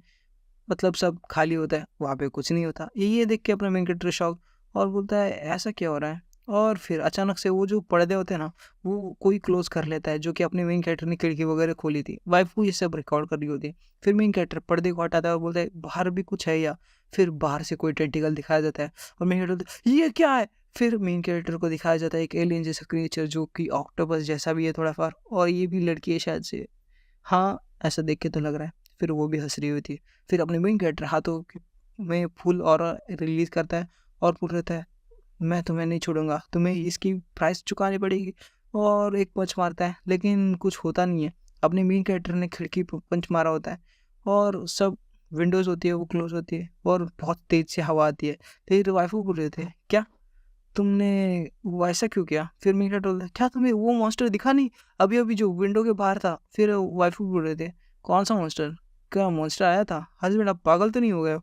वहाँ पे विंडो तो पे कुछ नहीं है और आपने हवा में ही पंच मारा है। फिर वो भी बोल रहे थे, क्या तुमने उस मॉन्स्टर को नहीं देखा? अभी-अभी जो बाहर था, सच्ची पक्का नहीं दिखा? फिर वाइफ भी बोल रहे थे, हाँ, तुमने पंच तो किया विंडो के ऊपर, लेकिन हवा में कुछ रुक गया और किसी को टच ही नहीं किया वो पंच। फिर मेन कैरेक्टर बोलता है, लगता है ये रिंग का इफ़ेक्ट है। जो भी इस रिंग को पहनेगा, सिर्फ़ उसी पे वो मॉन्स्टर का जादू चलेगा। तो शायद से उसका इल्यूज़न वाला कोई टेक्निक है। फिर वो उस रिंग को फेंक देता है और फिर वो रिंग हवा में जैसे दूर जाती है सर्टेन लिमिट पे, वो गायब होके अपने मेन कैरेक्टर के हाथ में आती है और बोलता है, इम्पॉसिबल, ये कैसे हो सकता है? और फिर मैंने तो इसको फेंक दिया था। फिर उसमें से रेड ऑरा रिलीज़ होने लगता है और वो रेड ऑरा अपने मेन कैरेक्टर के गला पकड़ लेता है और अपने मेन कैरेक्टर को पूरे रेड ऑरा में महसूस होते हैं। उसका जो ब्रेसलेट होता है, जो हमने एपिसोड 1 से देखा है कि उसको भूतों से प्रोटेक्ट करता है, वो भी चमकने लग जाता है और अपने मेन कैरेक्टर को अंदर कोई बड़ी क्षमता से ताकत आती है और वो रेड ऑरा से छूट के नीचे आता है। लेकिन वो जब देखता है तो उसकी वाइफ वो गायब हो चुकी होती है, रूम में कोई नहीं होता और फिर और मेन कैरेक्टर को पता चल जाता है ये कोई सोल टेक्निक है कि वाइफ को और मेरे को अलग करने की। लेकिन वो क्या ही चाहता है, फिर उसे वो एक अलमीरा दिखती है, उसके ऊपर वो सेम रेड लाइट होती है। फिर अपना मेन कैरेक्टर जब उस ड्रॉर को खोलता है तो उसकी आंखें सिट्टी पिट्टी सब गुल हो जाती है, क्योंकि वाइफ का मरा हुआ चेहरा होता है वहाँ पे। और आज के लिए इतना ही। तुमने तो मुझे डरा ही दिया था, मन में बोल रहा होता है, हाँ तुम बड़ी शातिर तो हो, लेकिन तुम्हें एक बात पता नहीं है, मैं और मेरी वाइफ दोनों दो जिस्म एक जान है। तो अगर वो मरती तो मैं भी मर जाता, क्योंकि हमारा कॉन्ट्रैक्ट ही वैसा है। तो इसी बात से मुझे ये तो पता चल गया कि ये कोई इल्यूजन है। फिर रेड कोरे के उधर देखता है और वहीं पे चला जाता है और भूत को चिल्ला चिल्ला के बोल रहा होता है, अगर तुम्हारे बम में दम है ना तो बाहर आओ। वैसा भी तुम जो मुझे डराने का कोशिश कर रहे हो वो मुझ पे काम नहीं आने वाला। मुझे पता है कि तुम मुझे डायरेक्टली हार्म तो नहीं कर सकती। फिर और एक कोरे वाला दरवाजा दिखता है, मेन कैरेक्टर वहाँ पे भी जाता है और बोलता है, चलो देखे आखिर तुम कितना खींच सकती हो। फिर जब जाता है तो एक बाथरूम होता है और वहाँ पे बहुत सारा रेड कोहरा होता है।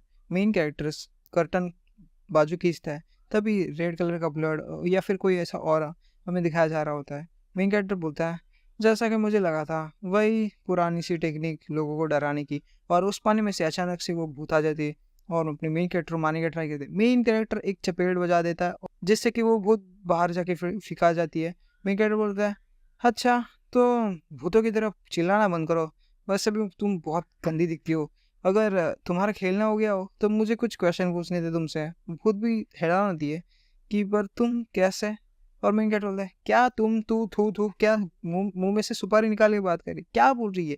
मेन कैरेक्टर बोलता है, वैसे भी मुझे अब मुझे डर नहीं लगता। पहली बात, तुमने जो ट्रिक यूज की सारी फिल्में मैं देख चुका हूँ, सारे फिल्मों में वही होता रहता है, तो ये सब तो मुझे डराने नहीं वाला। और दूसरी बात, तुमने जो इकट्ठा करने के लिए फायर प्योर लगाई थी वो मेरे को कुछ भी हार्म ही नहीं कर सकती, मुझे तो ये पहले से पता है।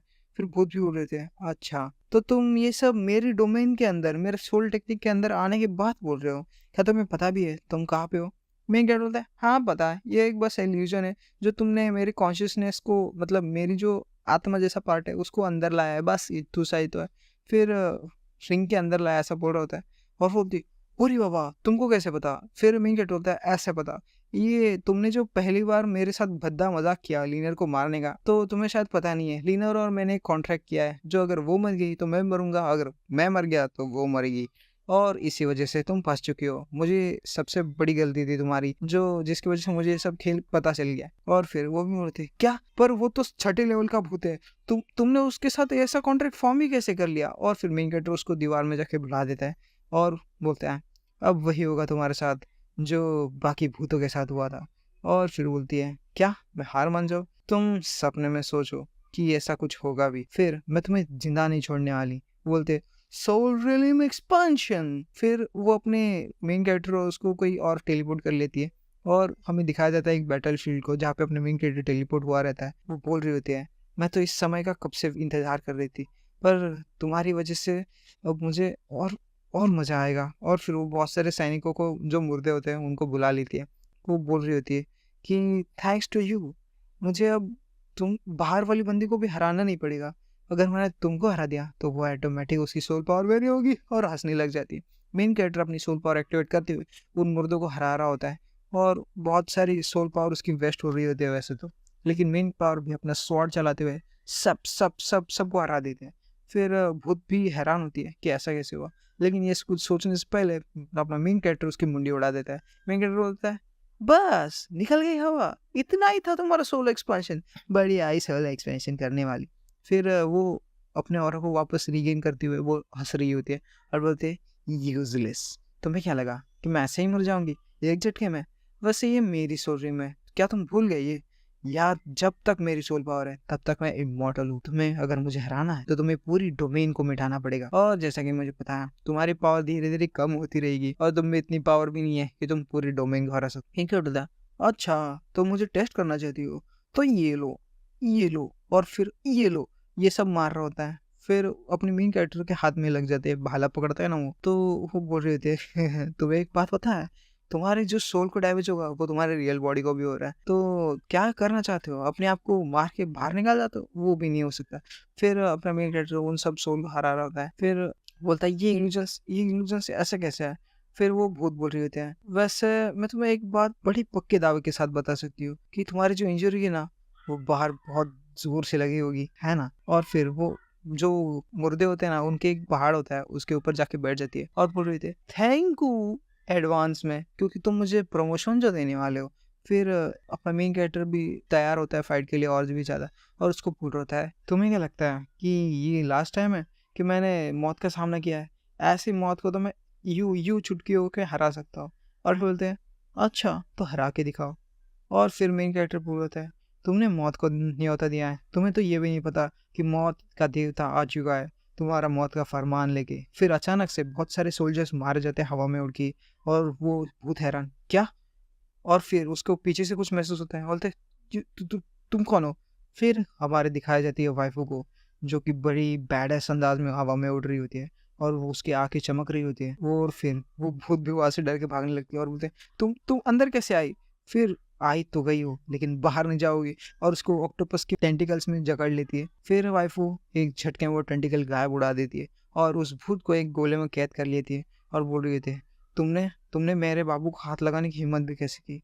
अब मरो। और फिर उस भूत को ब्लास्ट कर देते हैं उस बॉल के अंदर, और बहुत सारा इम्पैक्ट होता है। फिर अपना मेन कैरेक्टर रियल दुनिया में आता है और वाइफ उसके हाथ को चोट को हील कर रही होती है। फिर वह दिखाया जाता है मेन कैरेक्टर उसको पेट करते हुए बोल रहा था चिंता मत करो मैं ठीक हूँ। वैसे मैं कितनी देर से अंदर था, कोई आइडिया है? फिर वाइफ बोल रहे थे तुम तो 10 सेकंड के लिए अंदर थे पहले, लेकिन मुझे बाद में लगा कुछ तो गड़बड़ है, और तुम्हारे हाथ में जो रिंग थी उससे खून भी आने लगा था।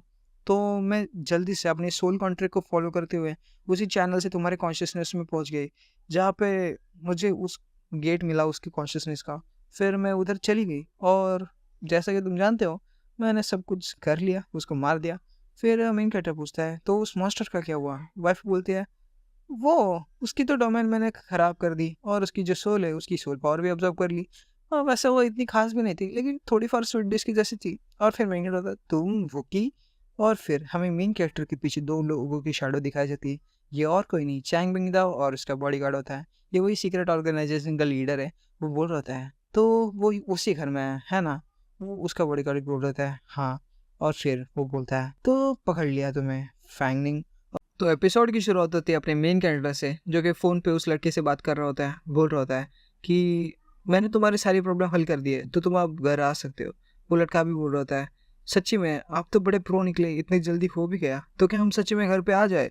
तो मेन कैरेक्टर बोलता है हाँ हाँ आ जाओ, बस मेरे पैसों का इंतजाम ज़रा हो जाता तो। फिर कुछ देर का सीन दिखाया जाता है कि जहाँ पे अपने मेन कैरेक्टर वाइफ से बोल रहा होता है कि क्या तुमने ऑब्जर्व कर ली सारी सोलर एनर्जी? क्या ऊपर वाला फ्लोर चेक किया? वाइफ बोल रहे थे हाँ सब कर लिया। फिर बाहर से कुछ हलचल होती है। फिर मेन कैरेक्टर लगता है वो लोग आ गए, और वो बोल रहा होता है कि कुछ ज़्यादा ही जल्दी नहीं आए, वो शायद से ज़्यादा दूर नहीं गए थे। फिर वाइफू को कुछ तो शक होता है कि कुछ तो गड़बड़ है। फिर जब वो जा रहे होते हैं दरवाजे की तरफ, तभी बाहर से कोई अटैक होता है और अपनी वाइफू अपने मेन कैरेक्टर के सामने आ जाती है और उसको बचा लेती है, लेकिन वो अटैक उसको लगता है और वो पीछे धकेल दी जाती है। फिर आप देख ही सकते हो वाइफू की क्या बुरी हालत हो जाती है। फिर अपने मेन कैरेक्टर भी शौक होता है कि ये सब क्या हो रहा है। फिर तभी पीछे से चैंग बिंगना होता है और अपनी वाइफ पे अटैक करता है और अपनी पोजीशन से वो सोल टूल निकालता है, जो कि एक ऐसा आर्टिफैक्ट है जो कि केज बनाता है। उसमें से बहुत सारी चेन निकलती है और वाइफ अपने ग्रीन बैरियर से अपने आप को प्रोटेक्ट कर रही होते हैं। फिर कुछ समय में ही उसका बैरियर टूट चकनाचूर होने लग जाता है। फिर हमें दिखाया जाता है कि वाइफ को चैन से बांध दिया गया होता है और पीछे से अपना मेन कैरेक्टर अटैक करता है। फिर चैंग बिंगदाओ उसको ऐसे पकड़ता है और दूर फेंक देता है। और फिर हमें दिखाया जाता है एक आदमी बाहर से आता है, वो बोल रहा है तो यही है क्या वो स्पेशल स्पिरिट जो कि ऑर्गेनाइजेशन ने बताई थी, लेकिन ये तो बड़ी तुच्छ निकली, हमने तो इसे ऐसे ही पकड़ लिया। फिर मेन कैरेक्टर बोल रहा होता है कि ये कौन आ गया। फिर जो वाइफू है वो चिल्ला रही होती है, हस्बैंड वगैरह ऐसा चिल्ला रही होती है। फिर वह चैंग मिंग दाओ उसको बताता है स्ट्रगल करना बंद करो, ये जो बाइंडिंग केज है वो एक सोल आर्टिफैक्ट है जो कि हमारे डॉक्टर ने पर्सनली बनाया है, तो तुम इसे तोड़ने के लिए तो काबिल बिल्कुल नहीं हो और ये तुमसे टूटने भी नहीं वाला। फिर वाइफ अपने मेन कैरेक्टर को यहाँ से जल्दी भागने के लिए बोलती है। मेन कैरेक्टर भी उसके लिए चिंतित होता है, लेकिन वो बॉडीगार्ड बोल देता है तो तुम वही लड़के हो ना जिसके लिए ये भूत ज्यादा परेशान है, छठे ग्रेड के भूत, मानना पड़ेगा तुम्हें दम तो है, तो तुम वही बंदे हो कि जो गुजिंग ने मेंशन किया था।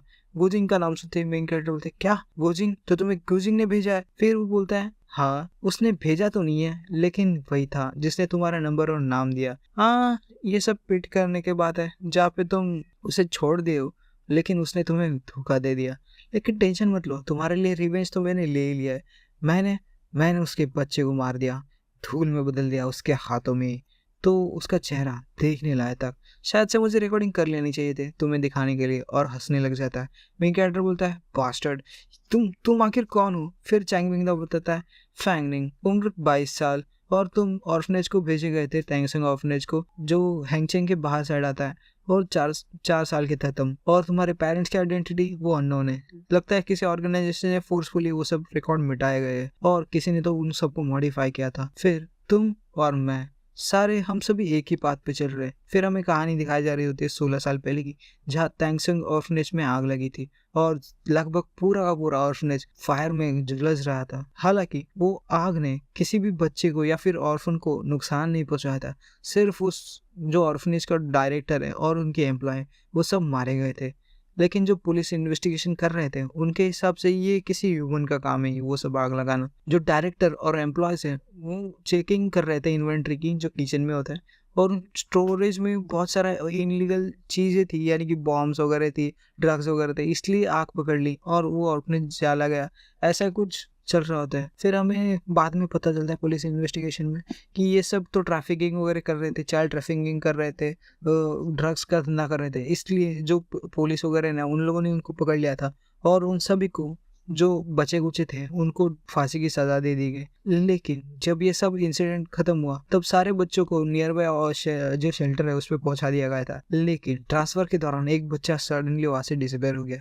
फिर वो कुछ सालों बाद मिलता है और तब तक तो वो अपने आप को पोषण करने के लिए तैयार था, उसे सरकार की जरूरत नहीं थी पोषण के लिए, लेकिन सरकार ने उसको कुछ सब्सिडीज वगैरह दी और अपनी लाइफ खुद से जीने की परमिशन भी दे दी। फिर ऑर्फनेज में जो फाइल थी वो हमें मिली और उस फाइल में तुम ही हो ना फैंगनिंग। मेन कैरेक्टर बोलता है कौन हो तुम और तुम ये सब कैसे जानते हो।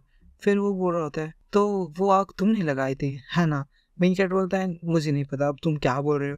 फिर चाइम मिंग बोल रहा होता है हाँ हाँ तुम तो मना करोगे, वैसे तुम्हें मना नहीं करना चाहिए, हमें सब पता है, और जो हम पुलिस जो नहीं है तो तुम हमें सच बता भी सकते हो। मेरे ओपिनियन से इतने सारे कोइंसिडेंस एक ही केस में होना ये थोड़ी सी गलत बात है ना। मैंने नहीं सोचा था कि छठी उम्र में तुम ऐसे स्किल्स पोजेस करोगे, ऐसे डिटर्मिनेशन, ऐसी प्लानिंग स्किल जो कि पॉसिबली किसी को भी मार दे और पीछे कोई एविडेंस भी ना छोड़े। और हालांकि जब हम चाहते कि तुम हमारे पार्टी में आओ और जो दूसरे पार्टी में थे उन सब अडल्ट्स, यानी कि तुम बच्चे थे और उस सब अडल्ट थे, फिर भी तुमने सबको मार दिया और पीछे कोई सबूत भी नहीं छोड़ा। मेन कैरेक्टर तो गुस्से में बोलता है इनफ, बहुत हो गया तुम्हारा, तुम ये सब क्या बोले जा रहे हो, मेरा उस इंसिडेंट से कोई ताल्लुक है ही नहीं और ये सब तुम अपने मन से बोल रहे हो, आखिर कौन हो तुम और क्या चाहते हो। फिर चैंग मिंग बोलता है ऑल राइट सर, तुम इतने पूछ ही रहे हो तो मैं तुम्हें बता देता हूँ, हम दोनों एग्जीक्यूटर से अबव एबेस से। मेरा नाम है चैंग मिंग दाओ और मेरा कोड नेम है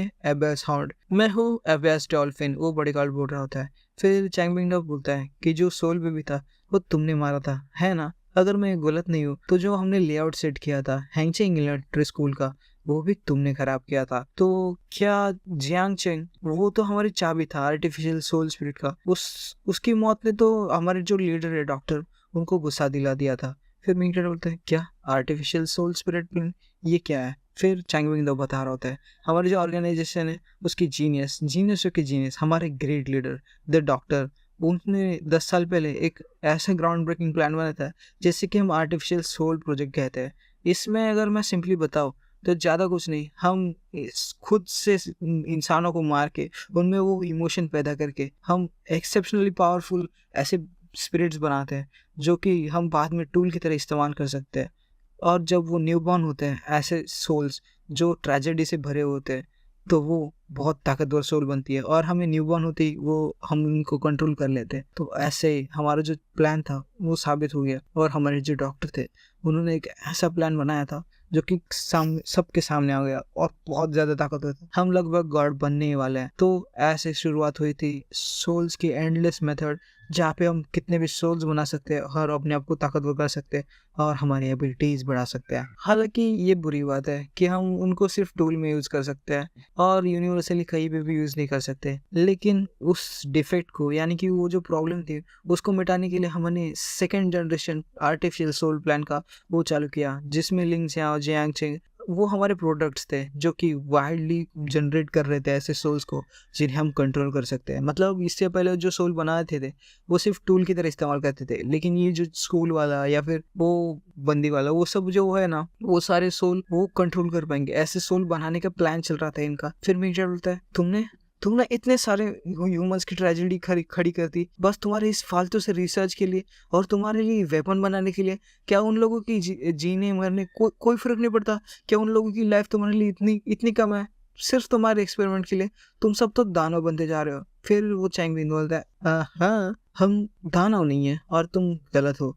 ये दुनिया ऐसे है जहाँ पे जो हमारे जैसे नए ह्यूमंस है जो कि अवेकन हुए हैं इस कंडीशन में, वो ही ह्यूमन माने जाते हैं। वैसे तुम्हारा तो हॉनर ही है कि तुम्हें इस ऐसे रिसर्च में पार्टिसिपेट करने का मौका मिला। फिर चैंगबिन दा उसको बता रहा होता है जो ऑर्डिनरी पीपल्स हैं जो अवेकन नहीं हुए वो तो सब चूहे बिल्ली मंकियों के जैसे हैं जिस पे ह्यूमन से एक्सपेरिमेंट करते हैं। वैसे ही तुम हमारे लिए हो।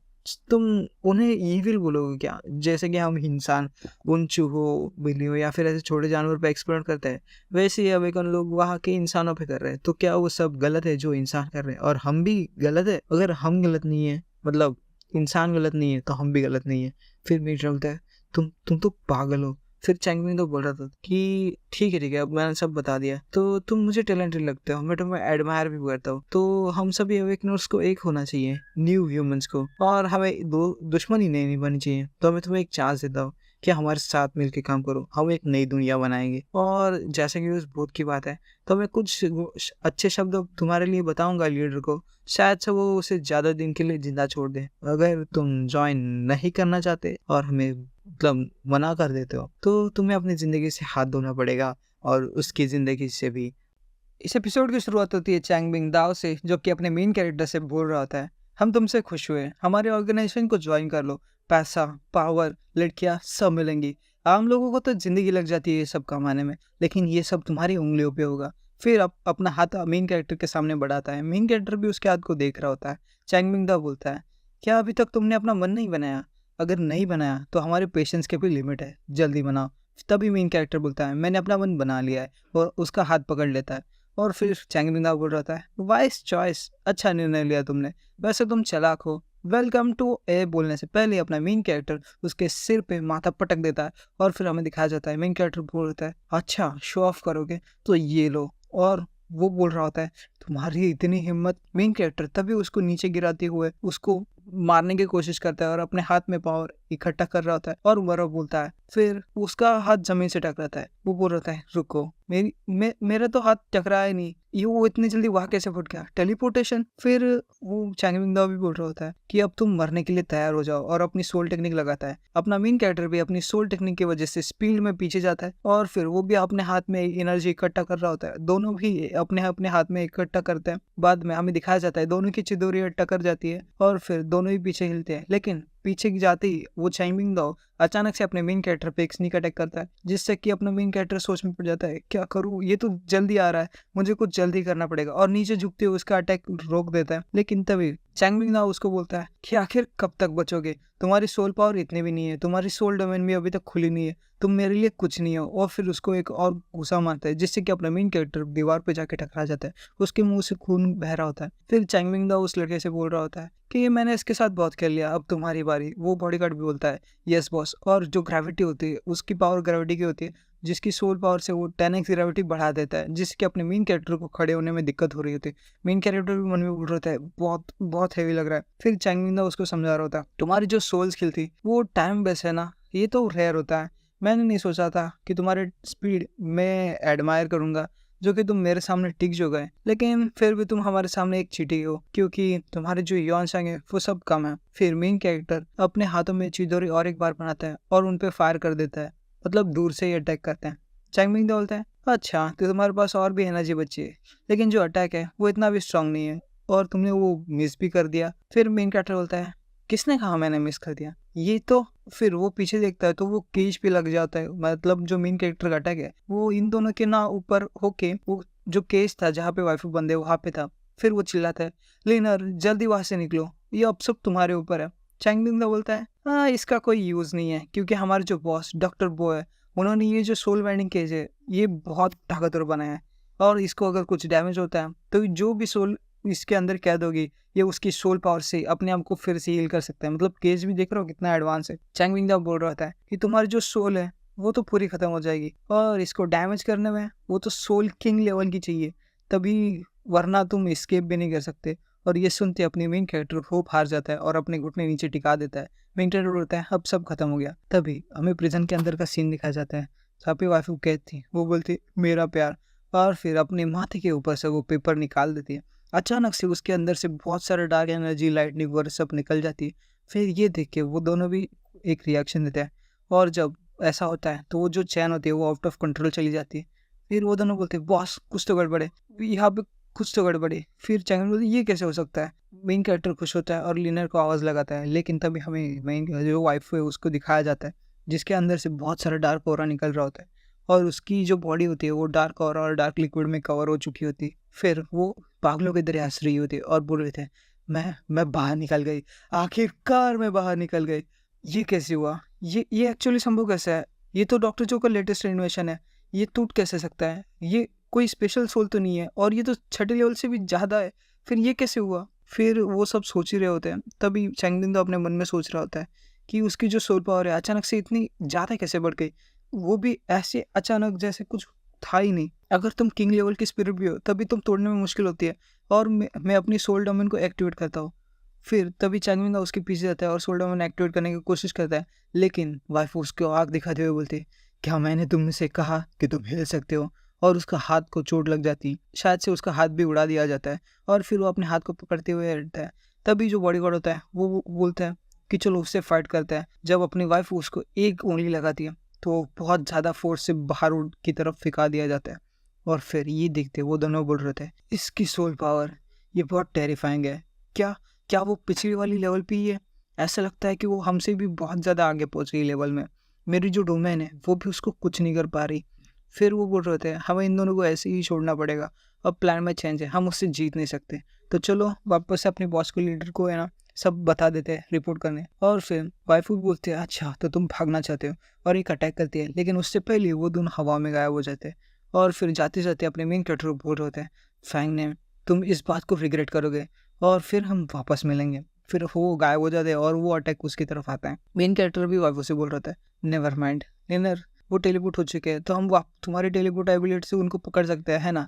और कुछ अनएक्सपेक्टेड होता है, अपने मेन कैरेक्टर को वो डार्क घेरा घेर लेता है, और फिर मेन कैरेक्टर बोल रहा होता है लीनर क्या हुआ तुम्हें, क्या गलत है, मुझे क्यों पकड़ रही हो। तभी लीनर के पीछे हमें दिखाया जाते हैं बहुत सारे ड्रैगन सोल्स और डार्क ऑराज को। फिर वो पूछती है लीनर कौन लीनर।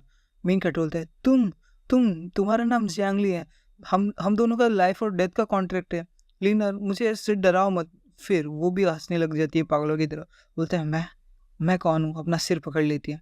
फिर वो और वापस एक बार हंसने लग जाती है और बोलते हैं अब याद आया, मैं तो प्रिंसेस हूँ जियांग किंगडम की, मैं किसी के लिए वेट कर रही थी।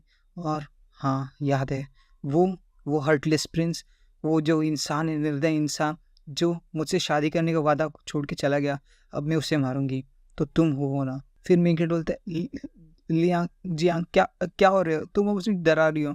फिर वो अपने मेन कैरेक्टर का गला पकड़ लेती है और बोलती है कि अभी मैं तुम्हें मारने वाला हूँ। और यही पे आज का चैप्टर एंड होता है। शुरुआत होती है फ्लैशबैक से अपने प्रिंसेस के, जहाँ पे हमें दिखाया जा रहा होता है बहुत से लोग मरे पड़े होते हैं, और जो चैरियट यानी उस जमाने की गाड़ी, वहाँ पे बहुत सारे तीर लगे होते हैं। गाड़ी के अंदर हमें दिखाया जाता है, मतलब महारानी है वो मरी पड़ी होती है, और वो अपनी प्रिंसेस, वो अपनी माँ को जगाने की ट्राई कर रही होती है, लेकिन वो उठ नहीं रही होती, इसलिए वो रो रही होती है। फिर जनरल फैंग का लड़का आता है और उस प्रिंसेस को चलने के लिए बोल रहा होता है, क्योंकि बुरे लोग आ जाएंगे, यानी कि जिन्होंने इन सबको मारा है वो सब। फिर वो उसको लेके चला ही जाता है, जो पेड़ के पीछे छुपे होते हैं, और उन दोनों की बातें सुन रहे होते हैं। वो दोनों बोल रहे होते हैं, हमने कंफर्म कर लिया है कि महारानी मारी जा चुकी है, और छोटी प्रिंसेस और जनरल फैंग का लड़का वो गायब है। फिर वो दूसरा वाला उसको थप्पड़ बजा देता है और बोलता है कि अब मुंह क्या देख रहे हो, जाओ दोनों को ढूंढो, वैसे भी वो दोनों बच्चे हैं, वो ज़्यादा दूर नहीं गए होंगे। फिर अपना मेन कैरेक्टर वहाँ से खिसकने का ट्राई करता है और वहाँ से निकल जाता है। फिर हमें कुछ देर के बाद दिखाया जाता है कि अपना मेन कैरेक्टर लिटिल प्रिंसेस को अपने कंधों पे लेके हुए चल रहा होता है, और बोल रहा होता है, सिस्टर लियार घबराओ मत, हम जल्दी सिटी में पहुंचेंगे, मैं तुम्हें बचा लूंगा। फिर ये सब होने अचानक होने के कारण जो प्रिंसेस होती है वो सदमे में होती है।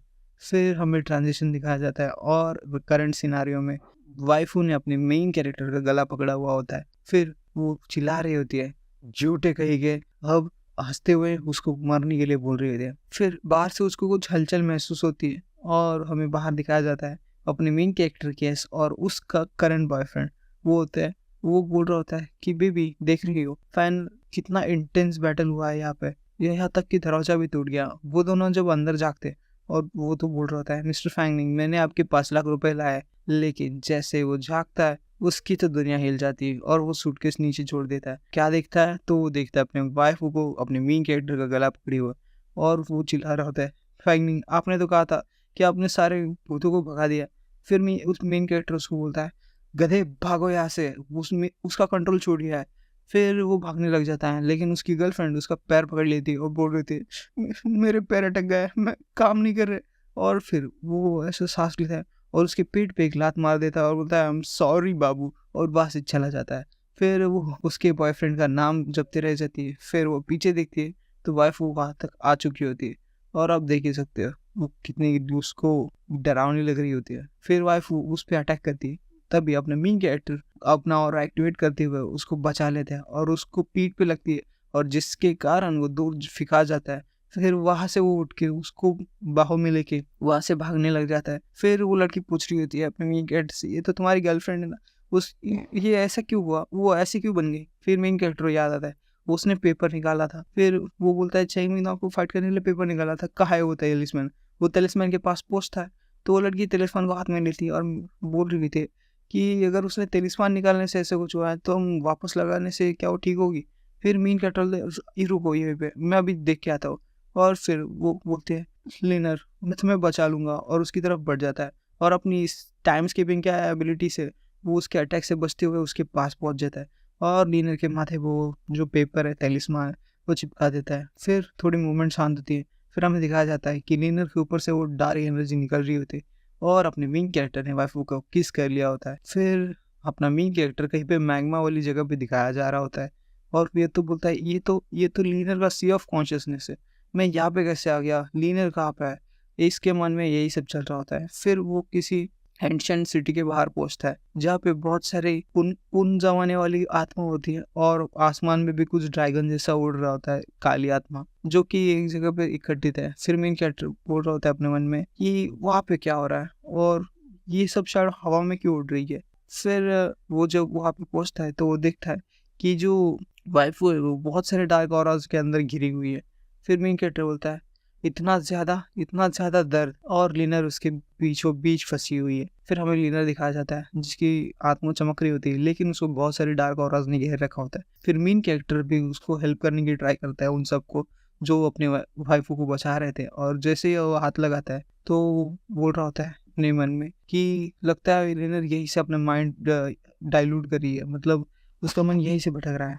फिर हमें दिखाया जाता है मेन कैरेक्टर जैसे उसको हाथ लगाता है अपने मेन कैरेक्टर का ब्रेसलेट, वो सारी बुरी ऑरा चूसने लग जाता है, और फिर मेन कैरेक्टर भी थोड़ा दर्द में होता है, लेकिन उसका ब्रेसलेट पूरे तरह उसको चूस लेता है। फिर बाहर का सीन दिखाया जाता है जहाँ पे वो दो किस कर रहे होते हैं, और अपने मेन कैरेक्टर कोर्ट को छोड़ देता है। बाद में वाइफू भी छूटने लग जाती है बेहोश के कारण, और मेन कैरेक्टर उसको पकड़ लेता है। और हमें सीन शिफ्ट होता है और दिखाया जाता है एफबीएस की ऑर्गेनाइजेशन की बेस के ऊपर, जहाँ पे बहुत सारे एडवांस टेक्नोलॉजी दिखाई जा रही होती है। और तभी वो दोनों जो भाग गए थे अपने मेन कैरेक्टर चुंगल से, वो एक पोर्टल से यहीं पे आते हैं। फिर उन दोनों बात कर रहे होते हैं कि ओ माय गॉड, वो तो 12 गार्ड्स है ना, वो कैसे इंजर्ड हो गए। फिर वो बोलता है कि उन्होंने सोलर इंटरेस्ट पे अटैक किया था। लकीली मास्टर जो क्यूआनवन है उनके पास टेलीपोर्टेशन मून डिस्क था, वरना तो इन दोनों का खेल खत्म था। फिर कोई दो आते हैं और चैंगमिंग जाओ के ग्रुप को बोल रहे थे तुम दोनों को हमें फॉलो करना पड़ेगा, और डॉक्टर ने तुमको जल्दी बुलाया। फिर वो जो युआन क्यूआन होता है वो लात मार देता है उसमें से एक को, और बोलता है तुम्हें दिखाई नहीं दे रहा कि हम इंजर्ड है, और तुम्हें हमें पहले डॉक्टर के पास ले जाना है, पहले हम अपनी इंजरी ठीक करेंगे। फिर चैंगमिंग जाओ बोल रुकता है, युआन जो रुको, हमें आपको ट्रबल करना पड़ेगा कि हमें रास्ता लीड करे। फिर वो लड़की बोलती है हाँ, और फिर हमें पीछे का सीन दिखाया जाता है, जिसको लात मारी थी वो कुछ तो बड़बड़ रहा होता है, और यही पे अपना एपिसोड एंड होता है। इस एपिसोड की शुरुआत होती है अपने मेन कैरेक्टर से, जो कि अपनी वाइफ को बाव में लेके नीचे बैठा होता है। उसकी एक्स पूछती है तो कैसी है वो, क्या वो ठीक है। मेन कैरेक्टर रिप्लाई करता है अभी सो रही है तो ठीक ही होगी, वैसे अब मुझे चलना चाहिए क्योंकि मैंने गोश्त भी क्लियर कर दिए, कमीशन ले लिया, अब चलता हूँ फिर। तो फिर जब जा रहा होता है तो जो पीछे से उसकी एक्स बोलती है फैंगनिंग रुको, तुम्हारा रिवॉर्ड तो लेके जाओ जो उस डरपोक एंक्यूअन ने तुम्हारे लिए प्रिपेयर किया था, और थैंक यू मुझे बचाने के लिए। फिर मेन कैरेक्टर जल्दी से आता है और सूटकेस पकड़ता है, और वो बोल रहा है कि मैं तो सबसे इम्पोर्टेंट चीज़ भूल ही गया था, थैंक यू। वैसे पैसा पैसा पैसा कर रहा होता है। फिर वो अपने उस माथे पे हाथ लगाती है और बोल रही है ये वापस से पैसे के पीछे पड़ गया। फिर मेन कैरेक्टर उसको पूछता है वैसे तुम क्या करोगी, तुम्हारा क्या प्लान है। फिर वो बोलती है मैं मुझे नहीं पता, शायद से मैं अपने पेरेंट्स के घर पे रुकूंगी कुछ देर के लिए, या तो फिर तुम्हारे घर पे आ जाओ। फिर मैं क्या बोलता है तुम्हें मेरे बाहों में कोई दिख रही है, हाँ ये मेरी गर्लफ्रेंड है, तुम्हें शायद से पता नहीं हो तो हम दोनों शादी रहते हैं, तो ये तो पॉसिबल नहीं है। फिर बोलती है फिर मैं बोलता है कि तुम्हें दूर से ही गुड बाय, और क्या। फिर वो जब जा रहा होता है तो उसको लैंग फेंग बोल के जाता है। उस ये बोलते ही पीछे से वो गुस्सा करके बोल रही होती है फिर से मेरा नाम दूफेंग है, मेरा नाम दूफेंग है, तुम्हें कितनी बार बताना पड़ेगा, क्या तुम ये जानबूझ के करते हो। फिर हमें सीन शिफ्ट होता है एक ऑर्गेनाइजेशन के, या उसकी लैब दिखाई जा रही होती है, और वो दोनों आते हैं चैंगमिंग दाओ और उसका साथी। वो अभी डॉक्टर दिखाया जा रहा है शायद से हमको। वो बोलता है कि क्या तुमने मिशन फेल किया, और फिर जो उसका बॉडीगार्ड जैसा होता है वो बोल रहा होता है डॉक्टर हमारी हालत देखो, हम लगभग टूटे पड़े हैं, और वो जो सोल है वो आपके बाइंडिंग केज को भी तोड़ के निकली थी। तो ऐसा एक्सप्लेन कर रहा होता है। फिर पीछे से चैंगमिंग दाओ आता है, उसके कंधे पे हाथ रखता है और बोलता है मैंने ऑर्डर दिया था रिट्रीट करने का, यानी कि भाग जाने का वहां से। मैंने जज किया था कि हम कुछ भी कर ले जीत नहीं पाएंगे, तो इसकी वजह से मुझे जो मून डिस्क है उसको टेलीपोर्टेशन करके यहाँ पे भागना पड़ा। और फिर डॉक्टर बोलता है वो चीज पटकते हुए बहुत हुआ, तुमने ठीक ही किया। फिर वो दोनों घबरा जाते हैं ऐसा आवाज सुन के। फिर वो जो डॉक्टर है वो उनके नजदीक जाता है और बोलता है अपने सिर ऊपर करो, वैसे तुमने कुछ गलत नहीं किया। और चैंगमिंग दाओ के कंधे पे हाथ रखते हुए बोल रहा था बट याद रखना कि तुम्हारी जो एबिलिटीज है वो मैंने तुम्हें दी है, और तुम मुझसे शान प्रति करने की कोशिश करोगे तो पनिशमेंट तो मिलेगी। चलो तुम्हें पनिशमेंट देता है तुम्हारा मिशन फेल करने के लिए, और मैं तुमसे ले रहा हूँ जो मून डिस्क है जिसकी वजह से ये दोनों भाग पाए थे, यही तुम्हारी स्पेशल पनिशमेंट होगी, और तुम्हें कोई दूसरे काम पे लगाऊंगा। फिर चैंगमिंग बोलता है कि डॉक्टर हम तो बस ऐसा कुछ बोल रहा होता है। फिर डॉक्टर बोलता है क्या तुम्हें कोई दिक्कत है। फिर ऐसा सुनते हुए वो बोलता है नहीं हमारी कैसे हिम्मत। फिर वो उन दोनों को जाने को बोलता है और बोलता है एक डिटेल रिपोर्ट लिखो आज के जितने भी बैटल हुए थे उन सब के बारे में, और मुझे अभी ला के दो। फिर वो दोनों अपने एक दूसरे को संभालते हैं और बोलते हैं यस डॉक्टर, और वहां से चले जाते हैं। फिर डॉक्टर का सीन दिखाया जाता है जो कि अपने हाथ की बोतल अपने हाथों से तोड़ देता है और बोलते हैं नो कुत्ते कमीने गुड फॉर नथिंग्स, मेरे मेरे टूल, और अपने आप को ही बोल रहा है मेरे हाथों की कुटपुतलियां और मुझे से म्याऊं कर रहे हैं। लगता है मुझे नए खिलौने लेने का वक्त आ गया, पुराने खिलौने अब किसी काम के नहीं रही। मतलब वो उनको बोलते हैं ना कि चीटियां समझ रहा होता है। फिर वो अपने मन में सोच रहा होता है वो जो लड़की है वो प्रिंसेस जो 1000 साल पुरानी प्रिंसेस है टॉम की, वो अभी अभी अवेकन हुई है प्रीमैचुरली। हालांकि उसने 6ठी लेवल क्रॉस कर ली है, लेकिन ऐसा लगता नहीं है कि सोल हंटर का काम है ये कोई। फिर वो अपने हाथ में कुछ रेड सा ऑर्ब निकालता है और बोल रहा होता है लगता है कि वो ज्यादा देर नहीं हुई अवेक हुए तो हम उसे पकड़ सकते हैं, और अब तुम्हारी बारी है, तुम्हें खेलने के लिए तैयार होना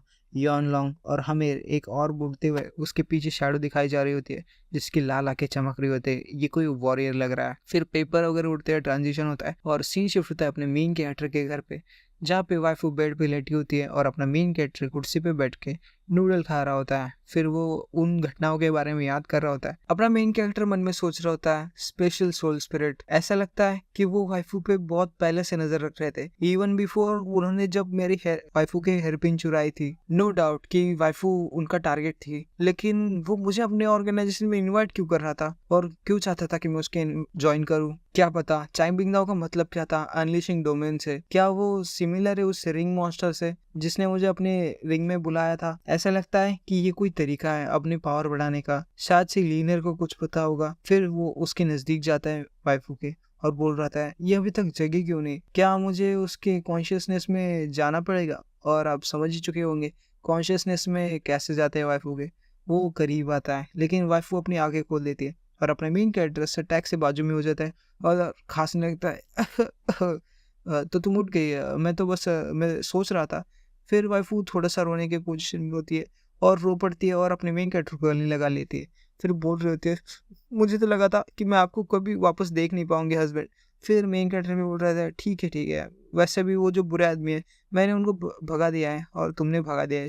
फिर वाइफू बोलते सच में? मेन कैरेक्टर बोलते हाँ सच में, मैं झूठ थोड़ी बोलता हूँ। तुमने तालिस्मान निकाल दिया था एंड और तुम बहुत ताकतवर हो गई थी। उन उन दोनों को तो भागना पड़ा। तालिस्मान निकालने के बाद तो तुम कुछ डिफरेंट पर्सन ही बन गई थी। फिर वो भी बोल रही थी तालिस्मान निकाला था? फिर मैं कहते हाँ तुमने तालिस्मान निकाला था। जब तालिस्मान निकाला गया था तो चैंगमिंग दाओ और वो सब भागना पड़ा था उनको, क्योंकि तुमने अपनी पावर आउट ऑफ कंट्रोल कर ली थी। वाइफू तभी बोल रहे थे मुझे भी नहीं पता कि वो तालिस्मान कब आया था, लेकिन मुझे इतना पता है मेरी हेयरपिन के जैसा है वो। जब से मैं जगी हूँ तब से मेरे साथ है और वो मुझे मदद करता है मेरे दर्द को कंप्रेस करने में। मैंने उस समय उसको निकाला था क्योंकि मुझे लगा था कि यही एक तरीका है शायद से, तो मैं लास्ट ट्राई कर लेती हूँ और मुझे पता नहीं था कि ये काम कर जाएगा। वैसे ये काम तो किया ना। फिर अपना मेन कैरेक्टर बोलता है क्या तुम्हें पता नहीं तुम्हारा जो दर्द है वो आउट ऑफ कंट्रोल हो गया था, तुम अपनी कॉन्शियसनेस भी खो सकती हो। तुमने लगभग मुझे और सबको मार ही दिया था। अगर फ्यूचर में कभी ऐसी बारी है तो जब तक एकदम एब्सोल्यूट नेसेसरी नहीं होगी तो तुम बिल्कुल बिल्कुल ऐसा कुछ नहीं करोगे, समझ गई ना? और उसके गाल खींच रहा होता है। फिर वाइफू को वो कंधे पे पकड़ता है और उसको बेड पे ऐसे धक्का दे देता है। फिर वो भी कुछ मूड में होता है, लेकिन कुछ होने से पहले अपना मेन कैरेक्टर उसके माथे पे एक पप्पी दे देता है। फिर वो उसको बेड पे सुला देता है और बोल रहा होता है तुम सो जाओ, मैं अपना पैकिंग कर लेता हूँ, हम अभी मूव कर रहे हैं, मतलब इस जगह से जा रहा है। वह भी बोल रहे क्या? और फिर 3 दिन बाद का सीन दिखाया जाता है जहाँ पे अपना मेन कैरेक्टर बैंडेज वगैरह लगाया होता है और उसके हाथ में कुछ तो होता है और शायद से वो सिम कार्ड है। यांग शांग को मेरी पूरे आइडेंटिटी पता है, मुझे मेरा नंबर, करंट रेजिडेंस सब चेंज करना पड़ेगा। हालांकि मेरे पास अभी अच्छी खासी अमाउंट है जिससे कि मैं कुछ रेंट पे ले सकता हूँ और नई जगह ढूंढने में भी प्रॉब्लम नहीं आएगी। फिर मेन कैरेक्टर थोड़ा सा आराम करने के लिए लेटा ही होता है जब उसको अपनी आंखें बंद करता है, अपनी सी ऑफ कॉन्शियसनेस में जा रहा होता है और जब वो अपनी आंखें खोलता है वो अपने छोटे रूप में होता है और बोल रहा होता है नहीं ये मैं नहीं हूँ, मैंने ये नहीं किया। और उसके हाथ में होता है चाकू और वो चाकू गिरता है और हमें दिखाया जा रहा होता है कि बहुत सारे लोग मरे पड़े होते हैं और अपना मेन कैरेक्टर छोटे रूप में चिल्ला रहा होता है। और आज के लिए इतना ही, तो बाय गाइस।